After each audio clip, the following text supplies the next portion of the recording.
you. I guess you must have missed me too. I was alt-tab, you scared me. Bah! Have you guys seen that one clip of Pink Panthers?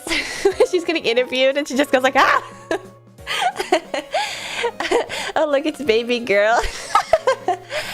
Hello. Hello, I'm only 4 years old. Ah! Hello everybody, it's me. Ashton. Martin.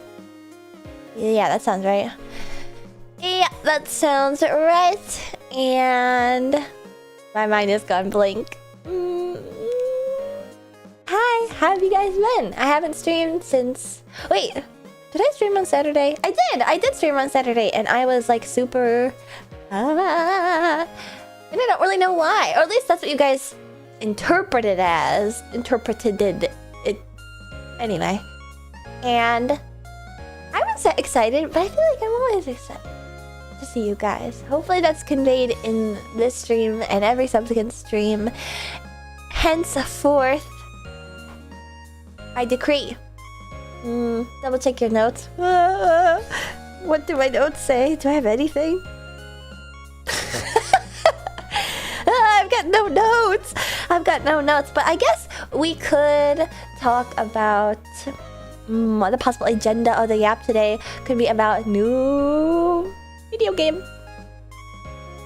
New video game could be interesting. The only thing that I have written down on my stream chat idea notes that's new is... I guess I could just Google this. You went longer than a stream last night in VC. Long day. I did have a long day today. It was super duper long day. And I had a long day yesterday, but it just went, you know, when racetrack calls, duty calls, you must answer. When you're someone as reliable as Ashton Martin, the roller road race queen of VTuber racing. And I worked a little bit extra yesterday, so I was like, ugh. Yeah, guess what happened? I went to work at the Long Day Factory. Guess what kind of day I had? Surprise! Do you notice anything about the Oot remake? No, they don't. And I probably should have written something down because I'm sort of bad with like sorting my thoughts live. We're jumping ahead. We'll get to that. But we did hang out in the Discord yesterday for quite a bit. We watched Treasure Planet, which I'd never seen before. And only then subsequently realized that it is an adaptation of Treasure Island, which I thought was just the name of a casino in Las Vegas. But it's one of those like culturally ubiquitous old stories that I realized I like don't know what they're about. You know, similar to how like cartoon doctors have a little like CD disc on their head. What's that about? Or, you know, just like holdovers, or like when you're watching a Looney Tunes episode from like 60 years ago and they're making fun of a guy that you don't recognize, but you laugh because you're supposed to. But I don't know who that man is. It's one of those things. And then as I was watching Treasure Planet, I was like, oh, it's like Treasure Island, whatever that is. Or like 20,000 Leagues Under the Sea. What is that little disc about? I don't know. I'd be curious to find out. I'm assuming it's just like reflecting light, because some doctors will wear like headlamps. It's a reflector. Oh, well, there you go. Simple as that, basically. I got it right. On topic of doctors, the only thing I have written in my stream chat, I guess I could just Google this. Alright. Chat GPT. You being the chat GPT, because you're my chat. How does it work when your ears are waterlogged? What happens? Where is the water? Like, why does it come out sometimes, or why does it not come out sometimes?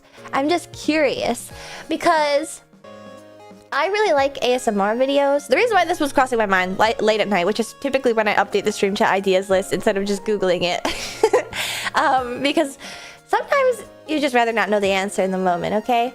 And it can be like a good discussion, okay? Even though it's likely one of those like medical facts instead of like a medical mystery, which anesthesia is. They just like shoot you up with it and then Hail Mary pray. Do you like energy drinks? I do like energy drinks, probably cherry flavored ones. Inside of the ear is bendy, and sometimes water goes past the bend, and sometimes it doesn't. I see. The reason why it crossed my mind is because I really like ASMR videos, and I mean, take a look at how damn big my ears are, okay? I like when they get rubbed and stuff. Not to sound like a pervert freak. I like a good ear rub. And I like to watch ASMR videos like that. And there's this one salon and that I went to when I was in Japan last time called Mimikuru. And there's this one account that always goes back to Mimikuru. And I was watching the video and they have this thing called like the ear bath. Well, I'm like getting ASMR describing it to you guys. I'm such a freak. You tend to sound like a pervert normally. Don't even worry about it. It's just like natural cadence. It is because you have good ears, don't I? You gotta keep them in tip-top shape. But they have this thing called the ear bath, and the whole process is super relaxing, except the ear bath. It like looked super relaxing because I watched a ton of YouTube videos before I ever went to the actual place in Japan. But and they're really nice. Like they do the feathers and stuff. It's like Chinese style ear cleaning, and then they like have this like tuning fork that they like boom, and then like it vibrates, and basically it's all just like soothing on the ears, and they do a little bit of ear massage and stuff. But then they do the ear bath where they just like pour water in your ear, and and you know, you're closing your eyes the whole time, but it is insane how much it fucks with your head, because what happens is your eyes are closed, you're like laying on your back, and you're very aware of that. And the moment that they pour the warm water in your ear, and then like, you know, like rub around the outside to get it like really into the nooks and crannies, it like makes you feel like you're fucking spinning. Like you just spent an entire day riding like the most intense roller coasters. It's like, whoa, like the entire room starts to spin. And I kept, and it was like really uncomfortable, genuinely. And I thought I'd like it so much because I love watching the YouTube videos, but no, in the moment I was like, and I remember being really nervous. Yeah, kind of ear waterboarding. I was like really nervous that it would get stuck, but it didn't, luckily. But I'm like, what's the physics behind that? I was watching the ASMR videos again, and when they got to that part, it was like, ugh. I think if they did that to me, I'd fall asleep. I get really close. Actually, really embarrassingly, I remember too, there's a moment where I was so relaxed during the other ear rub portion of the appointment that I did like one like I woke myself up. I was awake from then on, but it was just like one like I woke myself up after that. But it really is relaxing, except for that one scary part that makes you go, One trick I read, if you have some water stuck in your ears, to pour more in there, it'll all stick together from surface tension and be more likely to leave because it's heavier. See, that does make sense. But yeah, it was more like anxiety inducing than anything. Like, ugh. It's really odd. But anyway, so that was on my mind. I'm prone to ear infection. That terrifies me. Yeah, I kind of have to wonder the science behind it. I think it's just some like woo-woo, like it's supposed to feel good, and it kind of doesn't. Hey Ash, I'm so stuck at work. Changing suspension parts on a car. It has to be done before I leave because I'm off work tomorrow. Yay! Off work tomorrow in the middle of the week.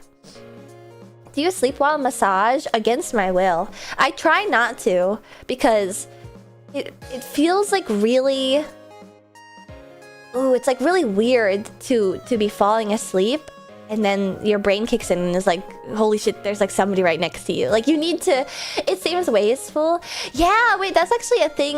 I think it's less common in America, but that's a thing that they do in Japan, that like, if you're like, you don't want to fall asleep during it, you can tell them, because, you know, time is money, especially in a culture like Japan's hustle and bustle. And so like, they feel like it's wasted time if they fall asleep. So they'll like talk you through stuff randomly and like ask you questions to make you stay awake. But also just like feels awkward, I guess. Like you paid for it and you're not getting it. You are getting it just asleep. It's sort of like listening to books while asleep. Snoring will be embarrassing. It's embarrassing. It's really embarrassing. But I think they probably consider it like a compliment. I think just the idea of like sleeping in public is really horrifying. Even though it's not technically public, but like nodding off on the bus.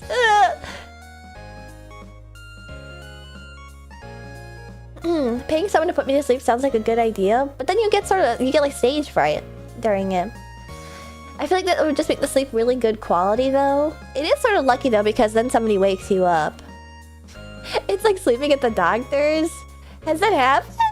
Stage fright, yeah, because then you're like, or like performance anxiety, where you're like, I prepared all this just to be able to sleep and relax, and then you're not able to.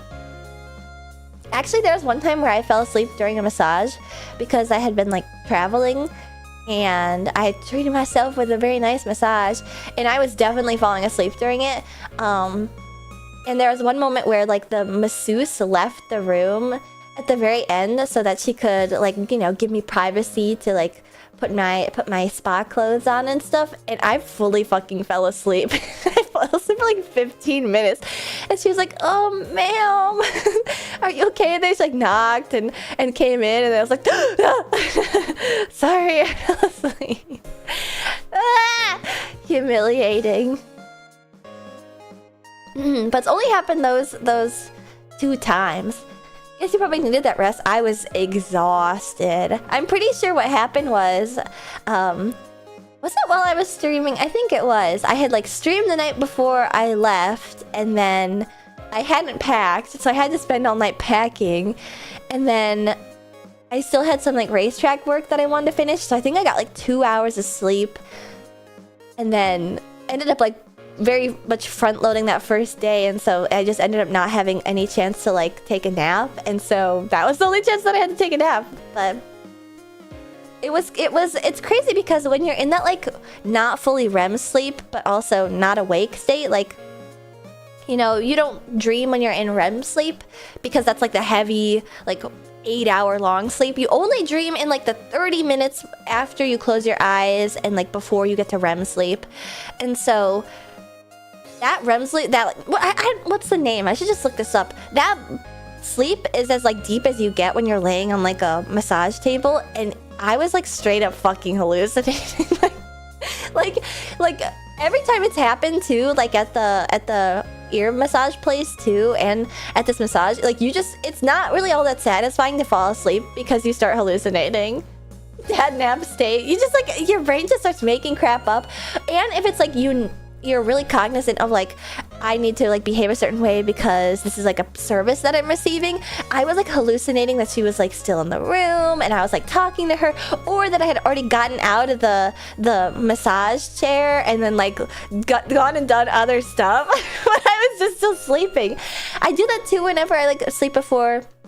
When I take a nap before my stream, sometimes I'll hallucinate that I streamed, and then when I wake up, I'm like, fuck, I have to do it again.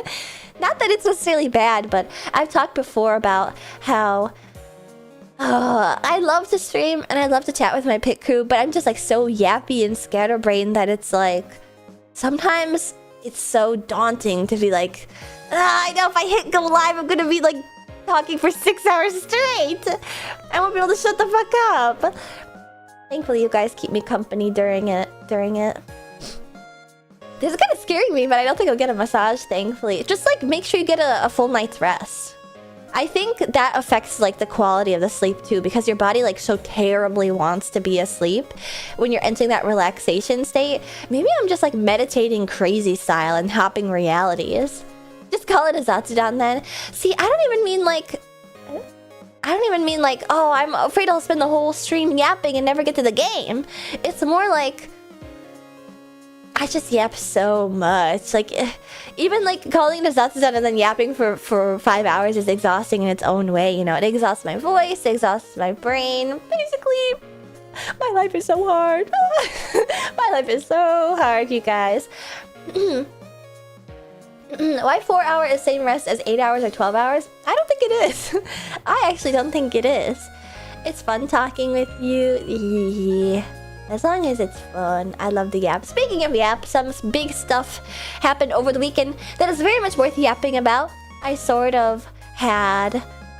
sorry, my lights just came on. It distracted me. My lights come on at sunset.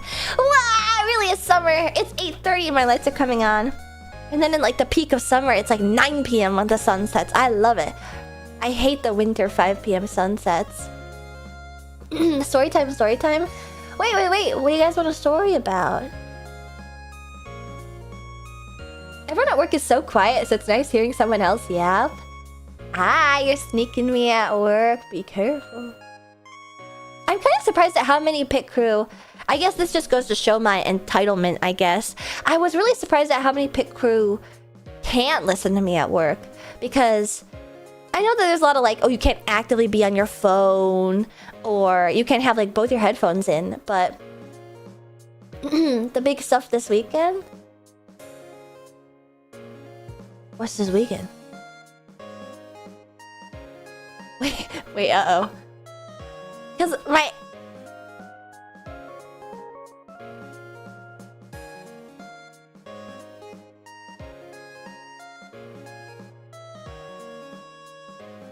Oh! Last weekend, not this weekend. Oh, you used the wrong word and I got hung up on the my weekend. Well, I guess not my weekend per se, just that there was all these game shows. We got to yap during one on Barry and Croc's channel because we watched the Summer Game Fest, but not the State of Play. State of Play happened before. Stop! I'm sorry I get caught up on the semantics, but the semantics are important to the yap. This whole yap hinges on semantics. But there's more than just Summer Game Fest. Did I miss the Oot opinion? No, we're just getting to that actually. There was the Xbox Game Fest and the Nintendo Direct and the State of Play. Do I know what happened in the State of Play? No, I don't know what happened at all in the State of Play. There are like 15 game shows. It's stupid. Yeah, I feel like instead of having like 15 different game shows that like may or may not all like separately come like together within like the same week, they should just have like a game show convention. Because it seems like stuff gets announced. Jocularity. What's jocularity? What? I'm just thinking like it would make way more sense if they're gonna all announce games now anyway. And some of the games are like announced, like Persona at the Xbox is crazy. But they got it anyway. If they're gonna announce it anyway, why not just have some sort of like expo dedicated to entertainment of the of the electronic kind? Reinventing E3 from first principles. It just makes too much sense. Wait, why did E3 even stop? Why did E3 even stop? I'm curious. Was it COVID? Just COVID? Wait, we gotta bring it back. Because it sucked? But they're gonna do it all anyway. To be fair, it probably is like a little cheaper, but it's so much cooler. Well, then even then, like... Well, I don't know what they're up to, but like Doki Bird and Rin Penrose and Amelie and Iron Mouse were all in Korea for something and got to meet Faker or whatever. And then Matara and Mint or something went to the Xbox showcase thing, and it's like, they're all gonna go there anyway. Just gotta remake E3. They're all hosting like IRL stuff anyway. They might as well make it into like an actual convention. At least Tokyo Game Show still exists. Isn't there like a really big Gamescom? Is that the one that's European Gamescom? Stop being exciting? But how? How could it possibly stop? It's still so exciting from home. It's still so exciting from home. E3 was extremely expensive. COVID cut the presential income. And companies realized it's free to just stream on Twitch on YouTube. Yeah, I have a feeling that E3 will never come back. Even though... I think that's a lost art in modern day. The cutting costs, like taking out the fun of like a physical... Because it's physical events and places, because it's just cheaper otherwise. Yeah, bring back showmanship. They stopped letting the masses in. That's right, wasn't E3... E3 was like invite only for press. Ooh.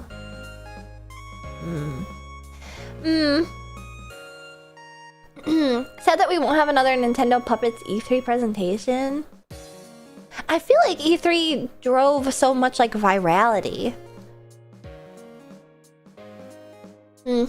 I guess I can still just get that sort of virality normally. Pikmin tonight, Queen. Maybe. I was considering it, but didn't I technically beat the game? Or no? I just cleared my debt. The game is not anywhere near over, basically.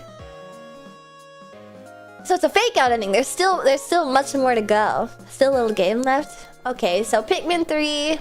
Pikmin 3 is on the menu.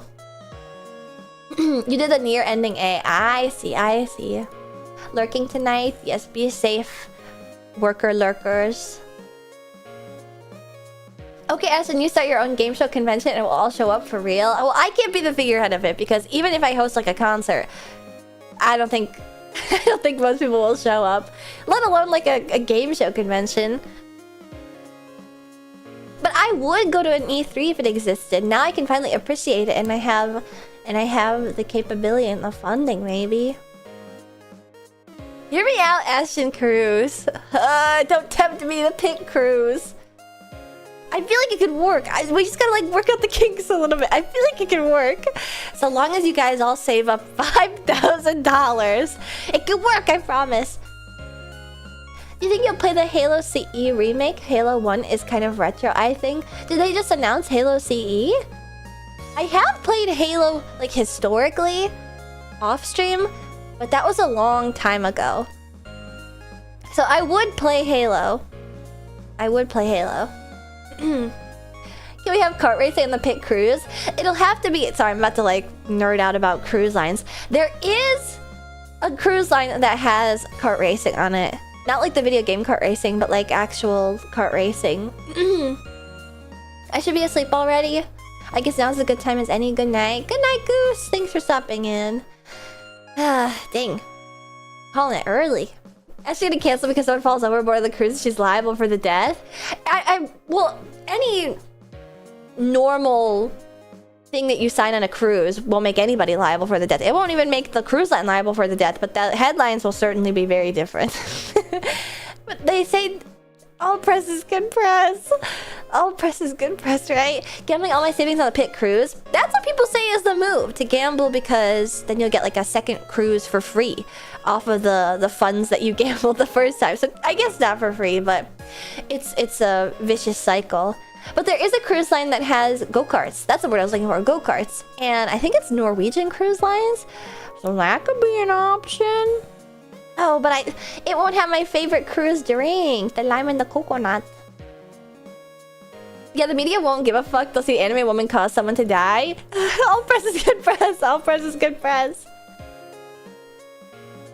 Just gamble and you get more money. That seems easy. See, it's not about the more money thing. It's that the cruise will want you to keep coming back because you're stupid enough to waste money in the casino. And so they'll be like, well, here's a voucher for a free cruise because of how much you spend at the casino.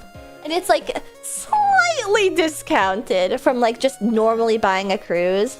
And so, and if you're lucky, then it's like you will just like make more money in the casino and then spend it back, I guess. And this is legitimately a technique to just like go on cruises over and over and over and over. And you only spend however much like another cruise will cost. And then they give you another cruise. So, NCL, I'm NCL biased. After September, I'm going to have platinum membership there. It was so weird talking about my cruise for the first time because in my mind, cruising is like very akin to like the 2000s office culture that like movies love to make fun of, where it was like having a dreary 9-to-5 office job was like the most horrible thing you could ever think of. And I think cruising was always like considered very similar to that. So it was really odd to bring it up on stream for the first time and be like, oh my god, all you guys are fucking cruise nerds!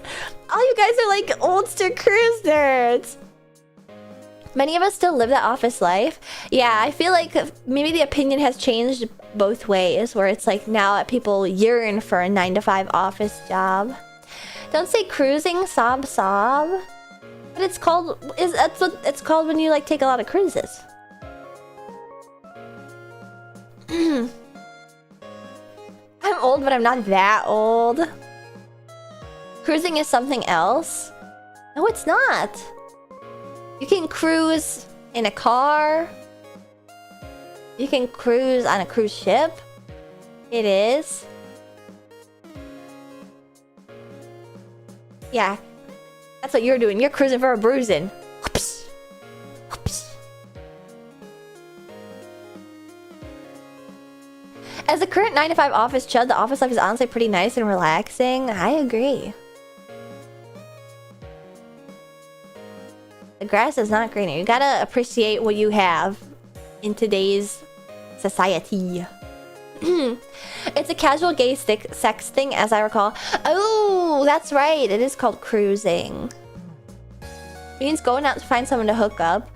Well, is it always gay sex? It seems to be. Cruising when you go to the park to look. I've never heard it in that context. You know, this sounds familiar actually. I feel like I have seen TikToks about how to cruise at Home Depot. I don't know why those appeared on my TikTok, but I was curious. At Home Depot? Yeah, or Lowe's. It seems like it's a really popular place to do it. All you do is just like walk around the nuts and bolts and sort of like make eyes at guys and then walk to the bathroom at the same time. It's basically like an autistic nightmare. It's all body language apparently. Link those for a friend. Oh no, it's not like it's gay sex. It's only the gay stuff. It really depends on your office. When you're working with people who are being evicted or losing their children or being charged with murder, it's different from a guy who goes to the office and types in a spreadsheet. Well, yeah, it is different. What sort of office do you work in? What? You must understand I was definitely implying guy who goes to office and types in a spreadsheet for an hour then browses Reddit for the rest of the day. I feel like an office job in the judicial system is certainly going to be abnormal and won't fall in line with this broad sweeping. You know, I actually just made an accusation about this recently too, where like, yeah, that's awfully specific. That couldn't possibly have been what I was trying to allude to at all. Low-key straight up murderers are nicer than someone losing their apartment. Well, they've got a lot more social capital to gain. I mean, that does sound awful. Don't get me wrong, but I don't think... Anyway. Anyway, I'm getting one guide. What the fuck? I'm very sorry that my assertion didn't, like, fully encompass your incredibly unique lived experience. I will fix that for the future. What if I spend my time filling out a spreadsheet with people I'm evicting? Touche. Actually, I kind of got on this too recently. I feel like a lot of people will be like, I yearn for like a fake email job. That's what they call it on social media. Email jobs and stuff like that. And I don't know. Maybe this is me being, I don't know. But I think for all intents and purposes, a lot of people would consider like the OL work I do for the racetrack to be like an email job, quote unquote. But I kind of do a lot of shit. I'm like, doing like a lot of work. So I am genuinely curious, like, are these people just like, you know, envious of these people who have like cushy seeming like remote jobs or something? But like, you kind of do play Deadlock at work. Not consistently. That was only when I was training. You can't lie and act like other people don't fuck off at work under every other circumstance. I just have the luxury of being able to walk over to my gaming computer and play a game or two of Deadlock. No, there are legitimate remote jobs that don't do shit. I ball on CAD stuff in bursts and then take frequent breaks to bully Ashton on Twitter. All in a day's work. I mean, that's a second job. You're basically... You should be getting 2 incomes for that amount of work that you put in. I do work, but I also sit around. I guess maybe that's the biggest thing. It's like, just having the opportunity to even like fart around is... the biggest thing. It's like the real thing that people are harping on, because I don't know, sometimes I'm like, I feel like people think I have an email job, but like I kind of do a lot of stuff. I kind of have to do a lot of work, and it's not quite just the email job where I could like, I can't imagine what a job like that even entails. You really just sit around? Does such a thing even really exist? I do most of my What? Sorry. I did most of my work for the day in the first couple hours when I'm hopped up on Celsius and then move the mouse around for the rest of the day. I see. Email job is like assistant admin.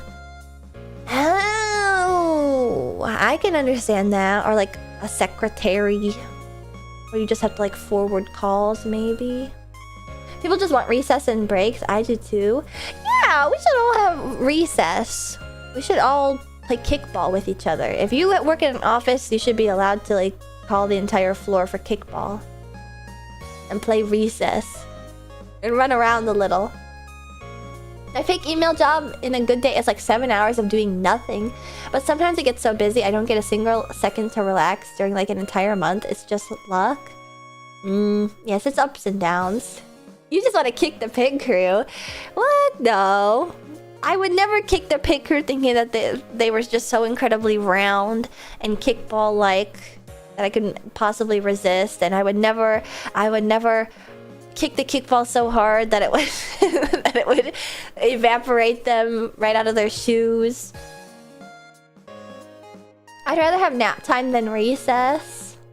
What if there was recess then nap time? I want to play freeze tag again. I love running around. It's really fun to have like a moment where you just like tap into your childlike wonder. I think that's an important aspect of being an adult. All VTubers want to punt their chat, just admit it like I did. I feel like I don't even need to admit it, considering all of the crimes I've historically committed against Pig Crew. You explode every time that there's raiders because you guys embarrass me and I need to get you off my screen. And then there was the incident at the racetrack. I yearn to be Looney Tunes style disintegrated. Yeah, Romlimo yearns to be disintegrated like a fucking tweet where somebody's LARPing as a wizard and being like, oh shit, I accidentally evaporated my pizza delivery guy and all that's left of his is his shoes or something. The incident, no, let's not worry about it. Just trying to keep them in my thoughts and prayers. Just read the fuck out of the gnome by accident. Yeah, I actually love those posts. They never get old. It's just the specific thing that made me be a race queen and not a racer. The reason why I'm not allowed to drive the cars at the racetrack, of course. Marvin the Martian shit. Yeah, wait, Marvin the Martian. Ooh, speaking of Marvin the Martian, I wonder if... should we start with the Nintendo Direct or should we start with the weekend? Turn my ocean to a soulstone? Bro, Malik Baj will be so displeased. I love those posts. They're so stupid. Is the NDA still in effect? Or, well, considering I'm still at the racetrack, what do you think? Direct and yap during it because half of it was boring. Oh, well, I'm not gonna pull up the Direct because I can't like simul stream it to YouTube, I don't think. But I was gonna pull it up and like touch on the ones that I'll pull it up but not like actively watch it. But speaking of Marvin the Martian, I'll start with my weekend first. The reason why I didn't stream on Sunday was because I went to Six Flags! My first Six Flags visit. First theme park of the year, I think. I have lots of plans in the future to visit more and more, and it was fun. And I just have to like stay on my toes, okay? Because there was one ride that really rocked my world. It rattled my shit. Ooh, how fun did you get soaked? It actually didn't rain at all. I know that it's been really rainy in the Midwest recently, and I've been enjoying the sound of the rain opening my window just to hear it pattering and stuff. Which Six Flags? It was Six Flags Great America. And there's a lot of really great stuff at Great America. And I know that like generally whenever like a new ride comes to any theme park, they sort of attempt to make it like a world record breaking thing in one way or another. But Six Flags Great America has so many impressive roller coasters, and they're constantly making new ones, and there's even going to be a new one next year too. And I almost wish it did rain though, because when it rains the roller coasters get a little bit more slick you know, they have less friction on the rails and stuff. And so I feel like it would have helped because I just had to keep myself primed, because whenever I don't go to a theme park for quite a while, it really rattles you. Really rattles the shit out of you. So I'm glad that I finally got... I'm back in peak performance, tip-top form. But there was one ride that was like... that rattled even me. But... now I'm excited to go to... I want to go to Universal Studios. I want to go to Disney. And who knows? Who knows who I'll take along with me next time. And it was lots of fun. It was lots of fun. And I think actually... so I'm not really scared of roller coasters at all. Really, I like... some of them like will make my fingers tingle if they're like really intense. But the scariest ride in that park now is this carnival ride called the Sky Striker. And it's basically like a spinning pendulum ride. But like when you'd see it like a county fair or something, but like quadruple the fucking size. It's gigantic and it's legitimately horrifying. It's terrifying. It doesn't go all the way around like upside down, but it goes like really, really, really close, and it's just horrifying. And it was also like, I have bad memories with it too, because that was the last ride. The rocking boat? No, it's like, it's a spinning pendulum ride. It spins and it rocks, basically. Those are the only rides that freak me out. They just like freak me out, man. It's because like, it's so repetitive. I really, with a roller coaster, it's like, there's an end, you know? There's breaks along the way, there's an end.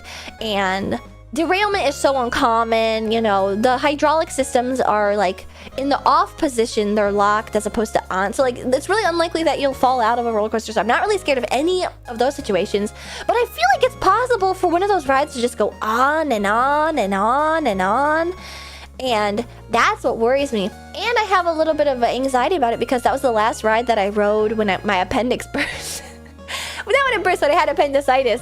And I remember that's the ride that I got off of, and I was like, oh, I think I gotta go to the doctor. I think I'm not okay. And the ride seats are made for like 11-year-old hips. She's gonna burst her second appendix. They do grow back a little bit. They do grow back a little bit. That sounds horrific. What was kind of weird is that like, it's sort of like, I think it's like the brain thing of like how if you like pinch your leg when you have like tooth pain, the tooth pain goes away because your brain is thinking about the pain somewhere else. Like typically on all the other rides, when I did have appendicitis that day that I went to Six Flags, I couldn't feel it. Like when I was on the ride and I was experiencing like 0G, it actually didn't hurt at all. It was when I got off the ride and needed to like hobble around that I was like, it hurts. But then by the time I got on that ride, my ibuprofen had worn off, and then I was like, oh.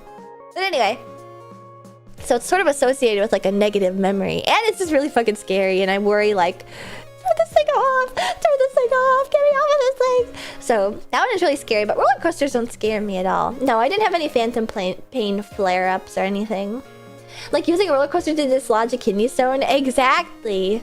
There's an actual paper on using Big Thunder Mountain Railroad. If you ride it enough times, it'll jostle you just enough to like shake your kidney stones loose. Yeah, the intestine burster. That's what it feels like. It has such intense G-forces on it. Ooh, but speaking of G-forces, so there's this roller coaster at Six Flags Great America. So also, they're celebrating their 50th anniversary. I don't want to lore dump too much about roller coasters because I feel like I've talked about them like a lot in recent streams, and it's probably like annoying to listen to because a lot of it's just the same thing over and over. But it's the 50th anniversary of Six Flags Great America, and so they set up one of the like stores that they decommissioned into a like museum like of old paraphernalia and collectibles and a mock-up of the famous wooden roller coaster that's at Six Flags Great America called American Eagle. It's a dueling wooden roller coaster. And it's super iconic. That was closed because it's like a huge piece of shit. It's like super fucking old and terrifying, but it was also awesome. But I didn't get the opportunity to go on it, unfortunately, because it was closed. Although I wish I did. But what's really cool is that they had the original plans for the roller coaster, like the original drawings. I think they were photocopies, but still, it didn't have a name. It wasn't the American Eagle or something. Yeah. That's what it is, American Eagle. It didn't have like a name yet, but they had like the actual schematics with the elevations, and it was so cool. I'll show you guys a picture. So cool. It was an awesome little museum. I wish I could make something like that someday. It also made me sort of like envious of like getting to draw. I'm sure like getting like mathematics, doing mathematics by hand is a huge pain in the fucking ass. But it also like, I feel like it really drills in your head like what you're doing, you know, in a way that like using computer programs and stuff to create it doesn't. And here. I'll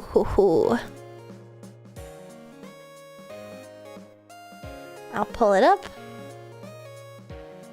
I want to eat big schematics and get ideas. So do I. Oh.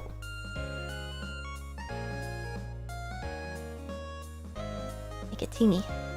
Too big. As you can see, like, it's designed by Intamin. And it was called Wood Coaster Omega. And it has, like, the very typical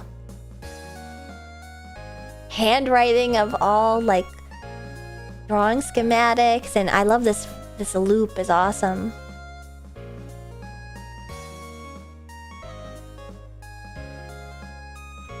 Wait, what did I just move around? Whoops.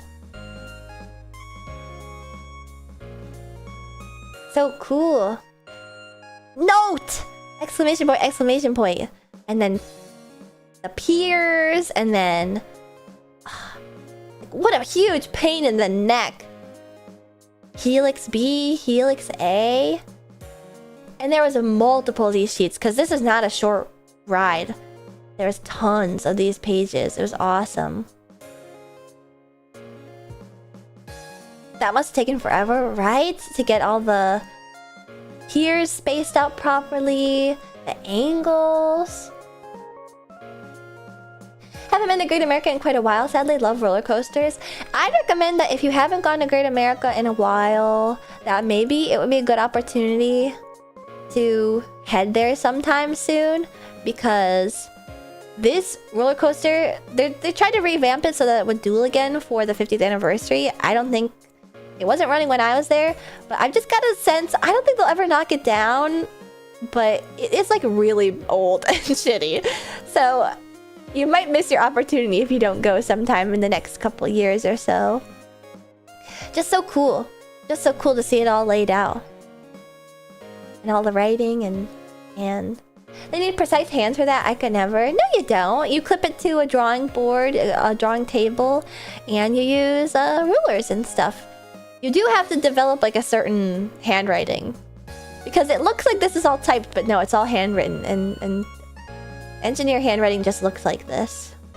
So cool! I was really tickled by this. Has all the curves, has all the pier numbers, the spacings. What year is that from? Let's see if it has a date. It should have a... Oh, it should have an issuance date. Let's look. It would be right there in the revisions. Somewhere here. You know, I don't know. I think it probably... Somebody earlier said 1976. Not the engineers I know. Well, yeah, it's a lost art now, but... Everyone, when you had to handwrite everything. Curtis D. Summers, that's the engineer of record. I'm not sure if it has a date anywhere else. 1976 is when the park opened. Yeah, Wood Coaster Omega! Or Omega. Or it even had a name. So cool.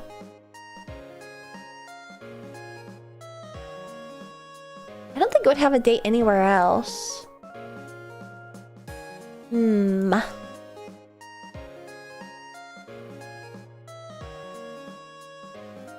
But it probably would have only been in development for like a year or two max. And let's see.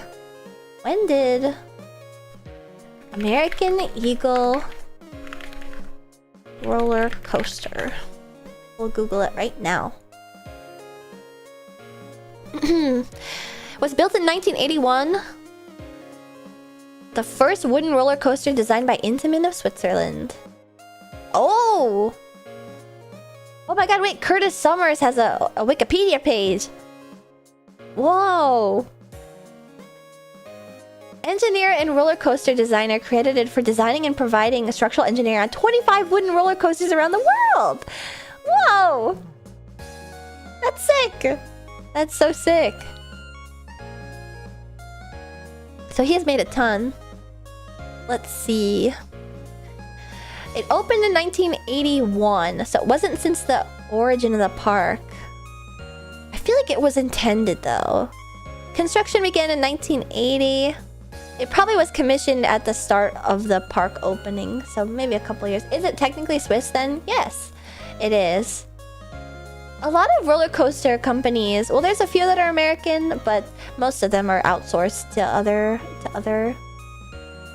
countries now. Not for like cost purposes though. That's just like where the engineering headquarters exists. There aren't a lot of engineering, roller coaster engineering offices to begin with in the world out there. So cool. Oh, sorry, I could have Googled it. That's fine. I wanted to know the answer too. Let's see. For Six Flags Great America's 50th anniversary, the park announced American Eagle would be dispatching both sides of the track simultaneously once more from June 20th, 2026 through August 9th, 2026. The ride had not raced since nearly 10 years prior. And so the reason why they stopped it from racing is because it's like a super old and somewhat dilapidated wooden coaster, and so it's kind of dangerous. It becomes dangerous to race the cars at the same time. It's like double the forces and equal in opposite directions. Ooh, okay, wow. So it previously was the fastest roller coaster. Okay, this is crazy. When it was built, it was the fastest roller coaster. It had the largest drop on a roller coaster. It was the tallest wooden roller coaster until 1985. It was the fastest wooden roller coaster until 2000, and had the largest drop on a wooden roller coaster until 1989. But it's still the fastest racing wooden roller coaster, the longest racing wooden roller coaster, the tallest racing wooden roller coaster, and the largest drop on a racing wooden roller coaster. So it's still really impressive. It's a classic. Last time I rode it though, which I think it might have been like a year or two ago, not racing of course, because it hasn't done that in 10 years. It like beats the shit out of you. It beats the shit out of you. It's kind of awesome. It's like oh, back and forth. It's kind of awesome.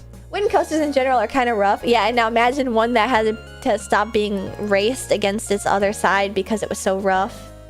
Comes out bruised and battered. If the coasters are actively fighting you, is it even worth it? Big difference from Viper. Oh, Viper was closed too.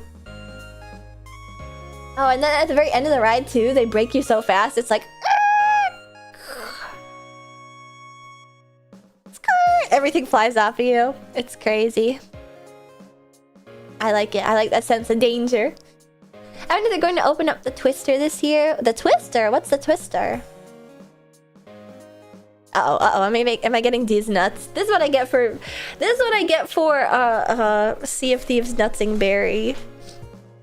Quasi was so rough that they completely shut down one of the tracks. Yeah. Ah, Quasi. Wooden coaster in Denver.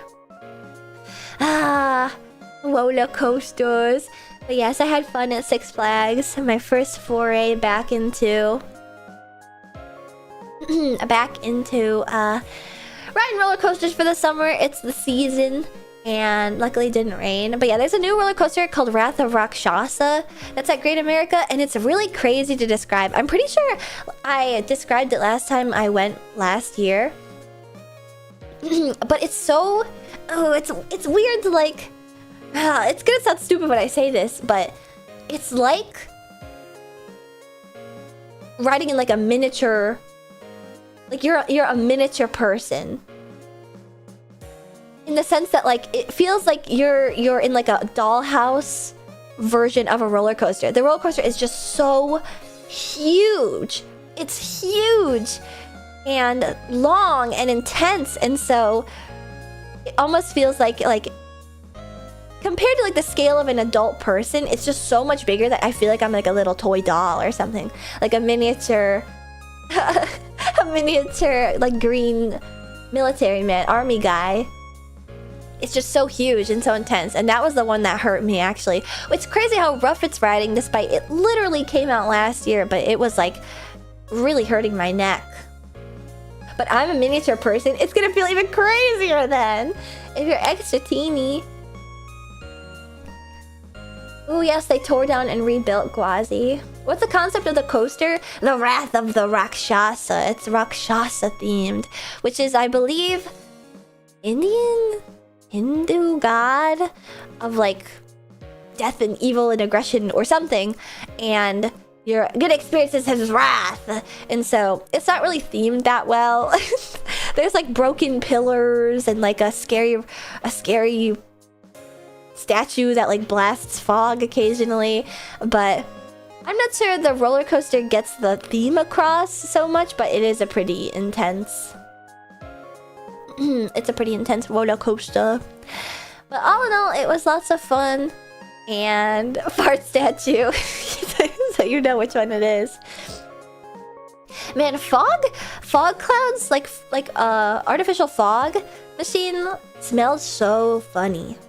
I wonder if they want you to feel small compared to him. Yeah, that could be interesting. Or like you're like supposed to be like in his fist, like he's grasping you and like spinning you around and shaking you around. That could be kind of cool if that was the concept. Otherwise, a fun day. It smells like dirt. I think it smells like sweet. It smells like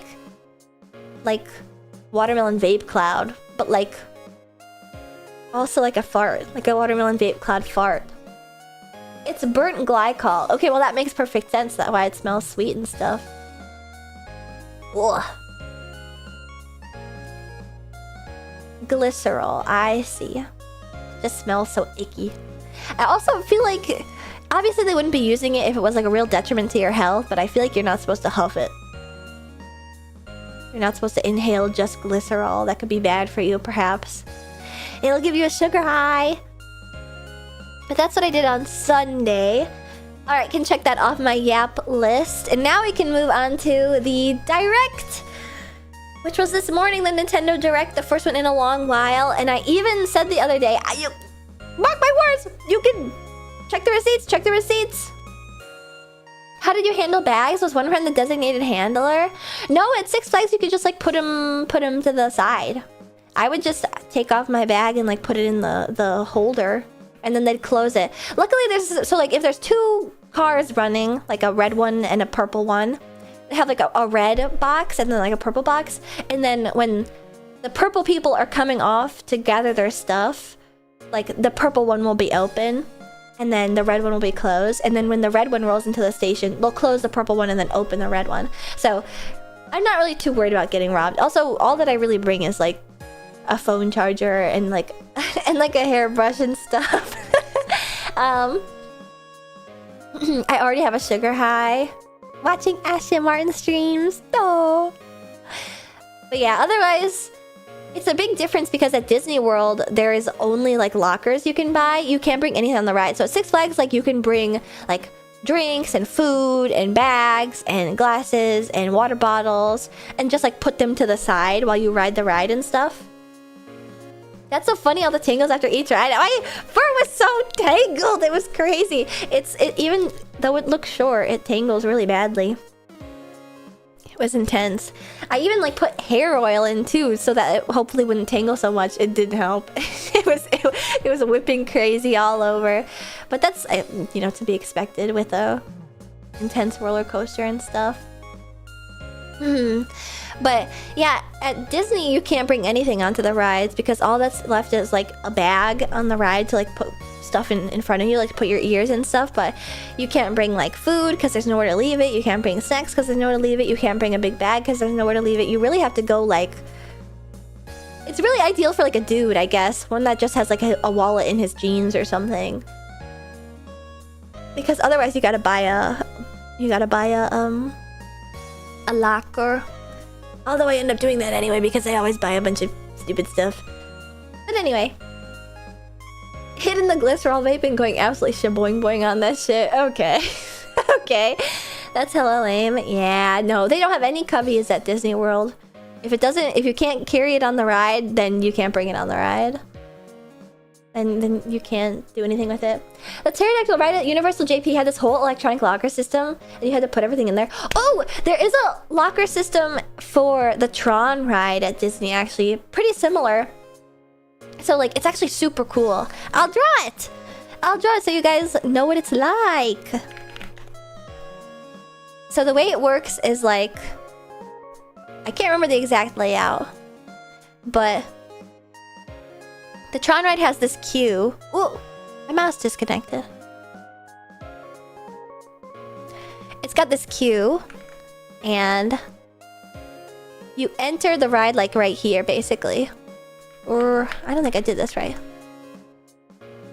More like this.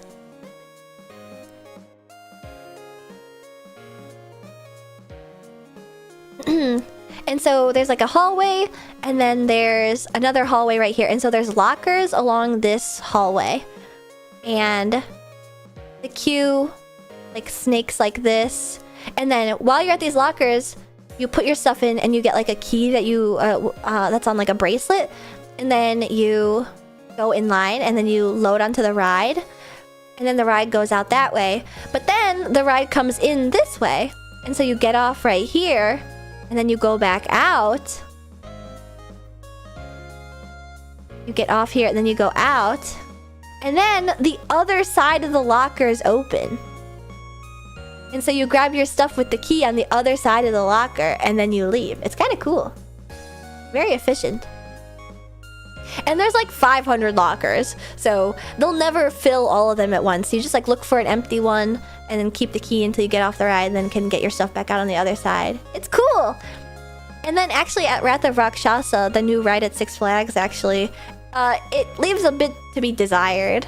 Yeah, the two-sided locker technology. I was like, whoa, what the heck? I was like, thought we were going the wrong direction when we were there. Mimi, Mint, and I, and Barry.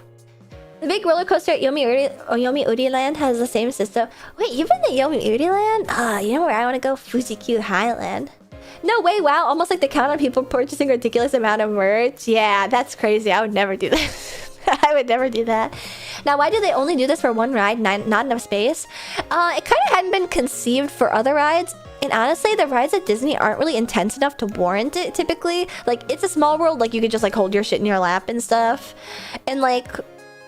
the reason why it's for this ride, Tron, is because it's fast and intense, and you have to like be locked into the ride a certain way. You like ride it like a bike, and you lean over, and then like a very firm hand comes to rest on the small of your back, and you feel like a little Omega at like a party with your big alpha that's like toting you around and showing you off to the other CEO execs. Anyway. So you kind of can't have anything on your body in the way of the ride system, and so they make you put it in a locker. But there's also at Wrath of Rakshasa, when you walk in the queue, they have these like little boxes on a rail. And like I said, they leave a bit to be desired. You guys, you'll get it if you ride Tron, okay? What ride makes you feel Emperor? Oh, that's a good question.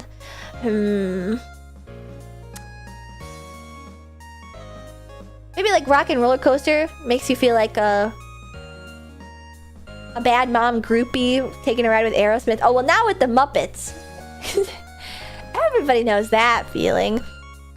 But basically, Wrath of Rakshasa at Six Flags, when I rode it, instead of just like putting your shit down and then grabbing it after the ride, it's all on this like pulley system. and then it goes up and over and then down the other side, and it like revolves at the same rate that the ride goes. But the problem is that they sell novelty cups. And like, if you're not thinking, you're just trying to like get onto the ride, so like this is where the ride is, and then you get off the ride this way and then grab it after the ride. They like didn't put any cup holders in. It's just like steel boxes on a rail, and as it like goes up this curve, all the novelty cups that they sell that are like free refills for the day or for the season like knock over, and they spill all over the ride. So they're all like, all the seats are like sticky and shit in the front row. It's crazy that they didn't think of this. The floor in this area is like entirely covered with spilled soda. It's crazy. It's so stupid. Why did they just put cup holders in? But it cracked me up. And guess what happened to me? Guilty. And the worst thing too is that because of like delays and stuff, sometimes this is like a little bit faster. And so there's like another guy that's on the opposite edge that will like pull stuff out and then put it in a separate bin for when you get off the ride. So like, ideally in a perfect world, you just like grab it right out of the bin that you put it in and walk off the ride. But there's like a guy here that is like taking it off and putting it in its own separate bin. The problem being, it all goes into like one bin. And so if everybody has the novelty seasonal cup to get the free refills, and there's no like way to identify them, it's just like a bucket full of unlabeled random cups. And so you just have to guess. You just have to make a really educated guess as to like which cup is yours, or else you'll be sucking on a stranger's cup. In fact, you might even accidentally grab somebody's cup and then be like, oh well, whatever, I'll just wash it when I get home or something. And then you pull it out and they've gnawed the straw in half. What do you do in that case? I actually was able to identify my cup because I ended up like fucking with it the entire day, and so I messed up the handle on it. So when I was walking away with a different cup, I was like, oh, this feels weird in my hand, and I was able to identify my own cup. But still, like, I remember asking the guy like, well, how am I supposed to figure out which is mine? And he was like, I guess you can just wash it if it's not yours. I was like, that's not a fucking answer, dude. It's lucky that it was like the end of the day, and so I wasn't gonna drink anything else. But what if I wasn't? There was like no. It's just so funny that that's how that ended up. You're the first person to ever care. Like, you never considered that before. It was so funny. But yeah, unfortunately, I did get stickified by the soda that poured out. There are water fountains, you know, but they don't have dish soap to clean off the spittle of the child who was sucking on the cup before me. The communal cup that I'm gonna have to use henceforth for the rest of the season or something. Yeah, ideally they would sell like identifiers, or like you'd be able to like Sharpie it or something. No, I mean just drink tap water. Well, yeah, I mean, what if I want a little soda pop for my electrolytes? Ah, I need to restore my electrolytes. I need a little soda. The ride does shake the brain out. I was just ready to grab a random cup until I realized, like, this feels funny. This doesn't feel like the cup that I molded to the shape of my hand the entire day. But anyway, that was the funniest thing about Wrath of Rakshas. I had a lot of fun, and I'm happy that I ended up with my same cup. And I'm excited to ride even more roller coasters and go to even more theme parks with my friends this summer. Yeah, I'd be ejecting that cup. I feel like they should just allow you to like go like, yeah, I don't think this is my cup. Oh, but then they can't really verify it then. They just think that you're like stealing a cup if you were to ask for a replacement. Well, I try not to think about this anyway too hard. Like, buying a novelty anything anywhere, like a novelty popcorn bucket or a novelty cup at like a theme park and stuff, I try not to think about it, but like they really do just like take that shit right out of like the manufacturing bag and like fill it up with soda and ice and stuff for you to like eat or chew on and suck down. Just like all the random microplastics. I mean, it leaches microplastics anyway, but like all the floating microplastics or all the like oil from like the milling machines from when it was created in a factory halfway across the world. I try not to think about it. I try to think about it. Is it better to have like little kid spittle on the end of the straw or to drink the like raw plastic from inside of an unwashed cup? I'll take both, actually. Elaborate scheme to go on that ride with Ashton so you accidentally swap cups and get an indirect kiss with her. I gave you guys too many good ideas. Grr. But I'm gonna know which one is mine because it'll feel weird in my hand. BPAs. I enjoy the plastic mold release solution. Yeah, I guess there wouldn't be any like random steel fibers from like milling and stuff. It's all heat molded and stuff. Yeah, injection molded. If it's injection molded, it's probably fine actually. Wait, why? I just need a credit card worth of plastic every year to get all microplastic worries out of the way early. Is it better to have micro or macro plastics? I feel like it's probably better to have like macro plastics in your system because then you can spot them and be like, yep, there they are. Instead of the alternative where like they pass between your blood-brain barrier and then turn you into Ashton Martin. Injection mold gum plastic is so safe. I'd be chewing on my Gunpla runners. Oh, speaking of injection molded plastic though, I brought this up on a previous stream and then I never finished the thought because I got distracted, obviously. But there used to be this thing. It was really prolific in the Midwest, and I'm pretty sure there's only a few left in like a specific museum in the Midwest. There's like a few in like the East Coast, I think. And you can see where they all are on the website now because they used to be everywhere, but now they're a bit more scarce and they're called Moldoramas. Does anyone have anything from Moldorama? Because there are a few places in Chicago where you can still get a Moldorama, and basically it's like an injection molded little thing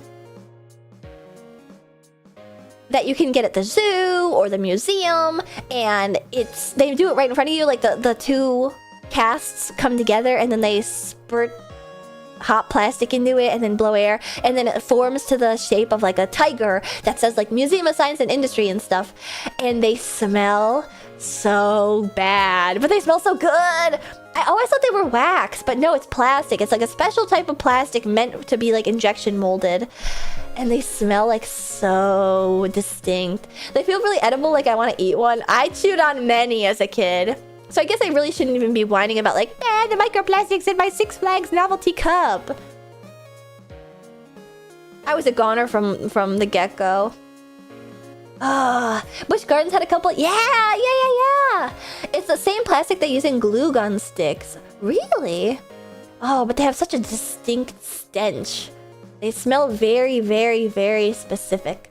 That can't be good for you. Well, for the longest time, I did just think it was wax, which probably isn't good for you to eat either. But there's a lot of like, do you guys remember like the wax? Oh, the wax, soda pops where you'd bite off the top and then like suck the syrup out and stuff. Yeah, and wax. Ew, what even were wax lips for? They were just for chewing on and stuff. Slightly off topic, but when you open MS Paint for You, it feels like that scene in Project Hail Mary. Yes, Showtime. Wait, like where? I'm trying to remember which scene you're referencing. Is like at the very start where Grace is trying to like prove that they're astrophages, or where he's trying to explain something to Rocky. The puppet show. Oh, I see. I used to drink coffee in wax cups. Wax cups.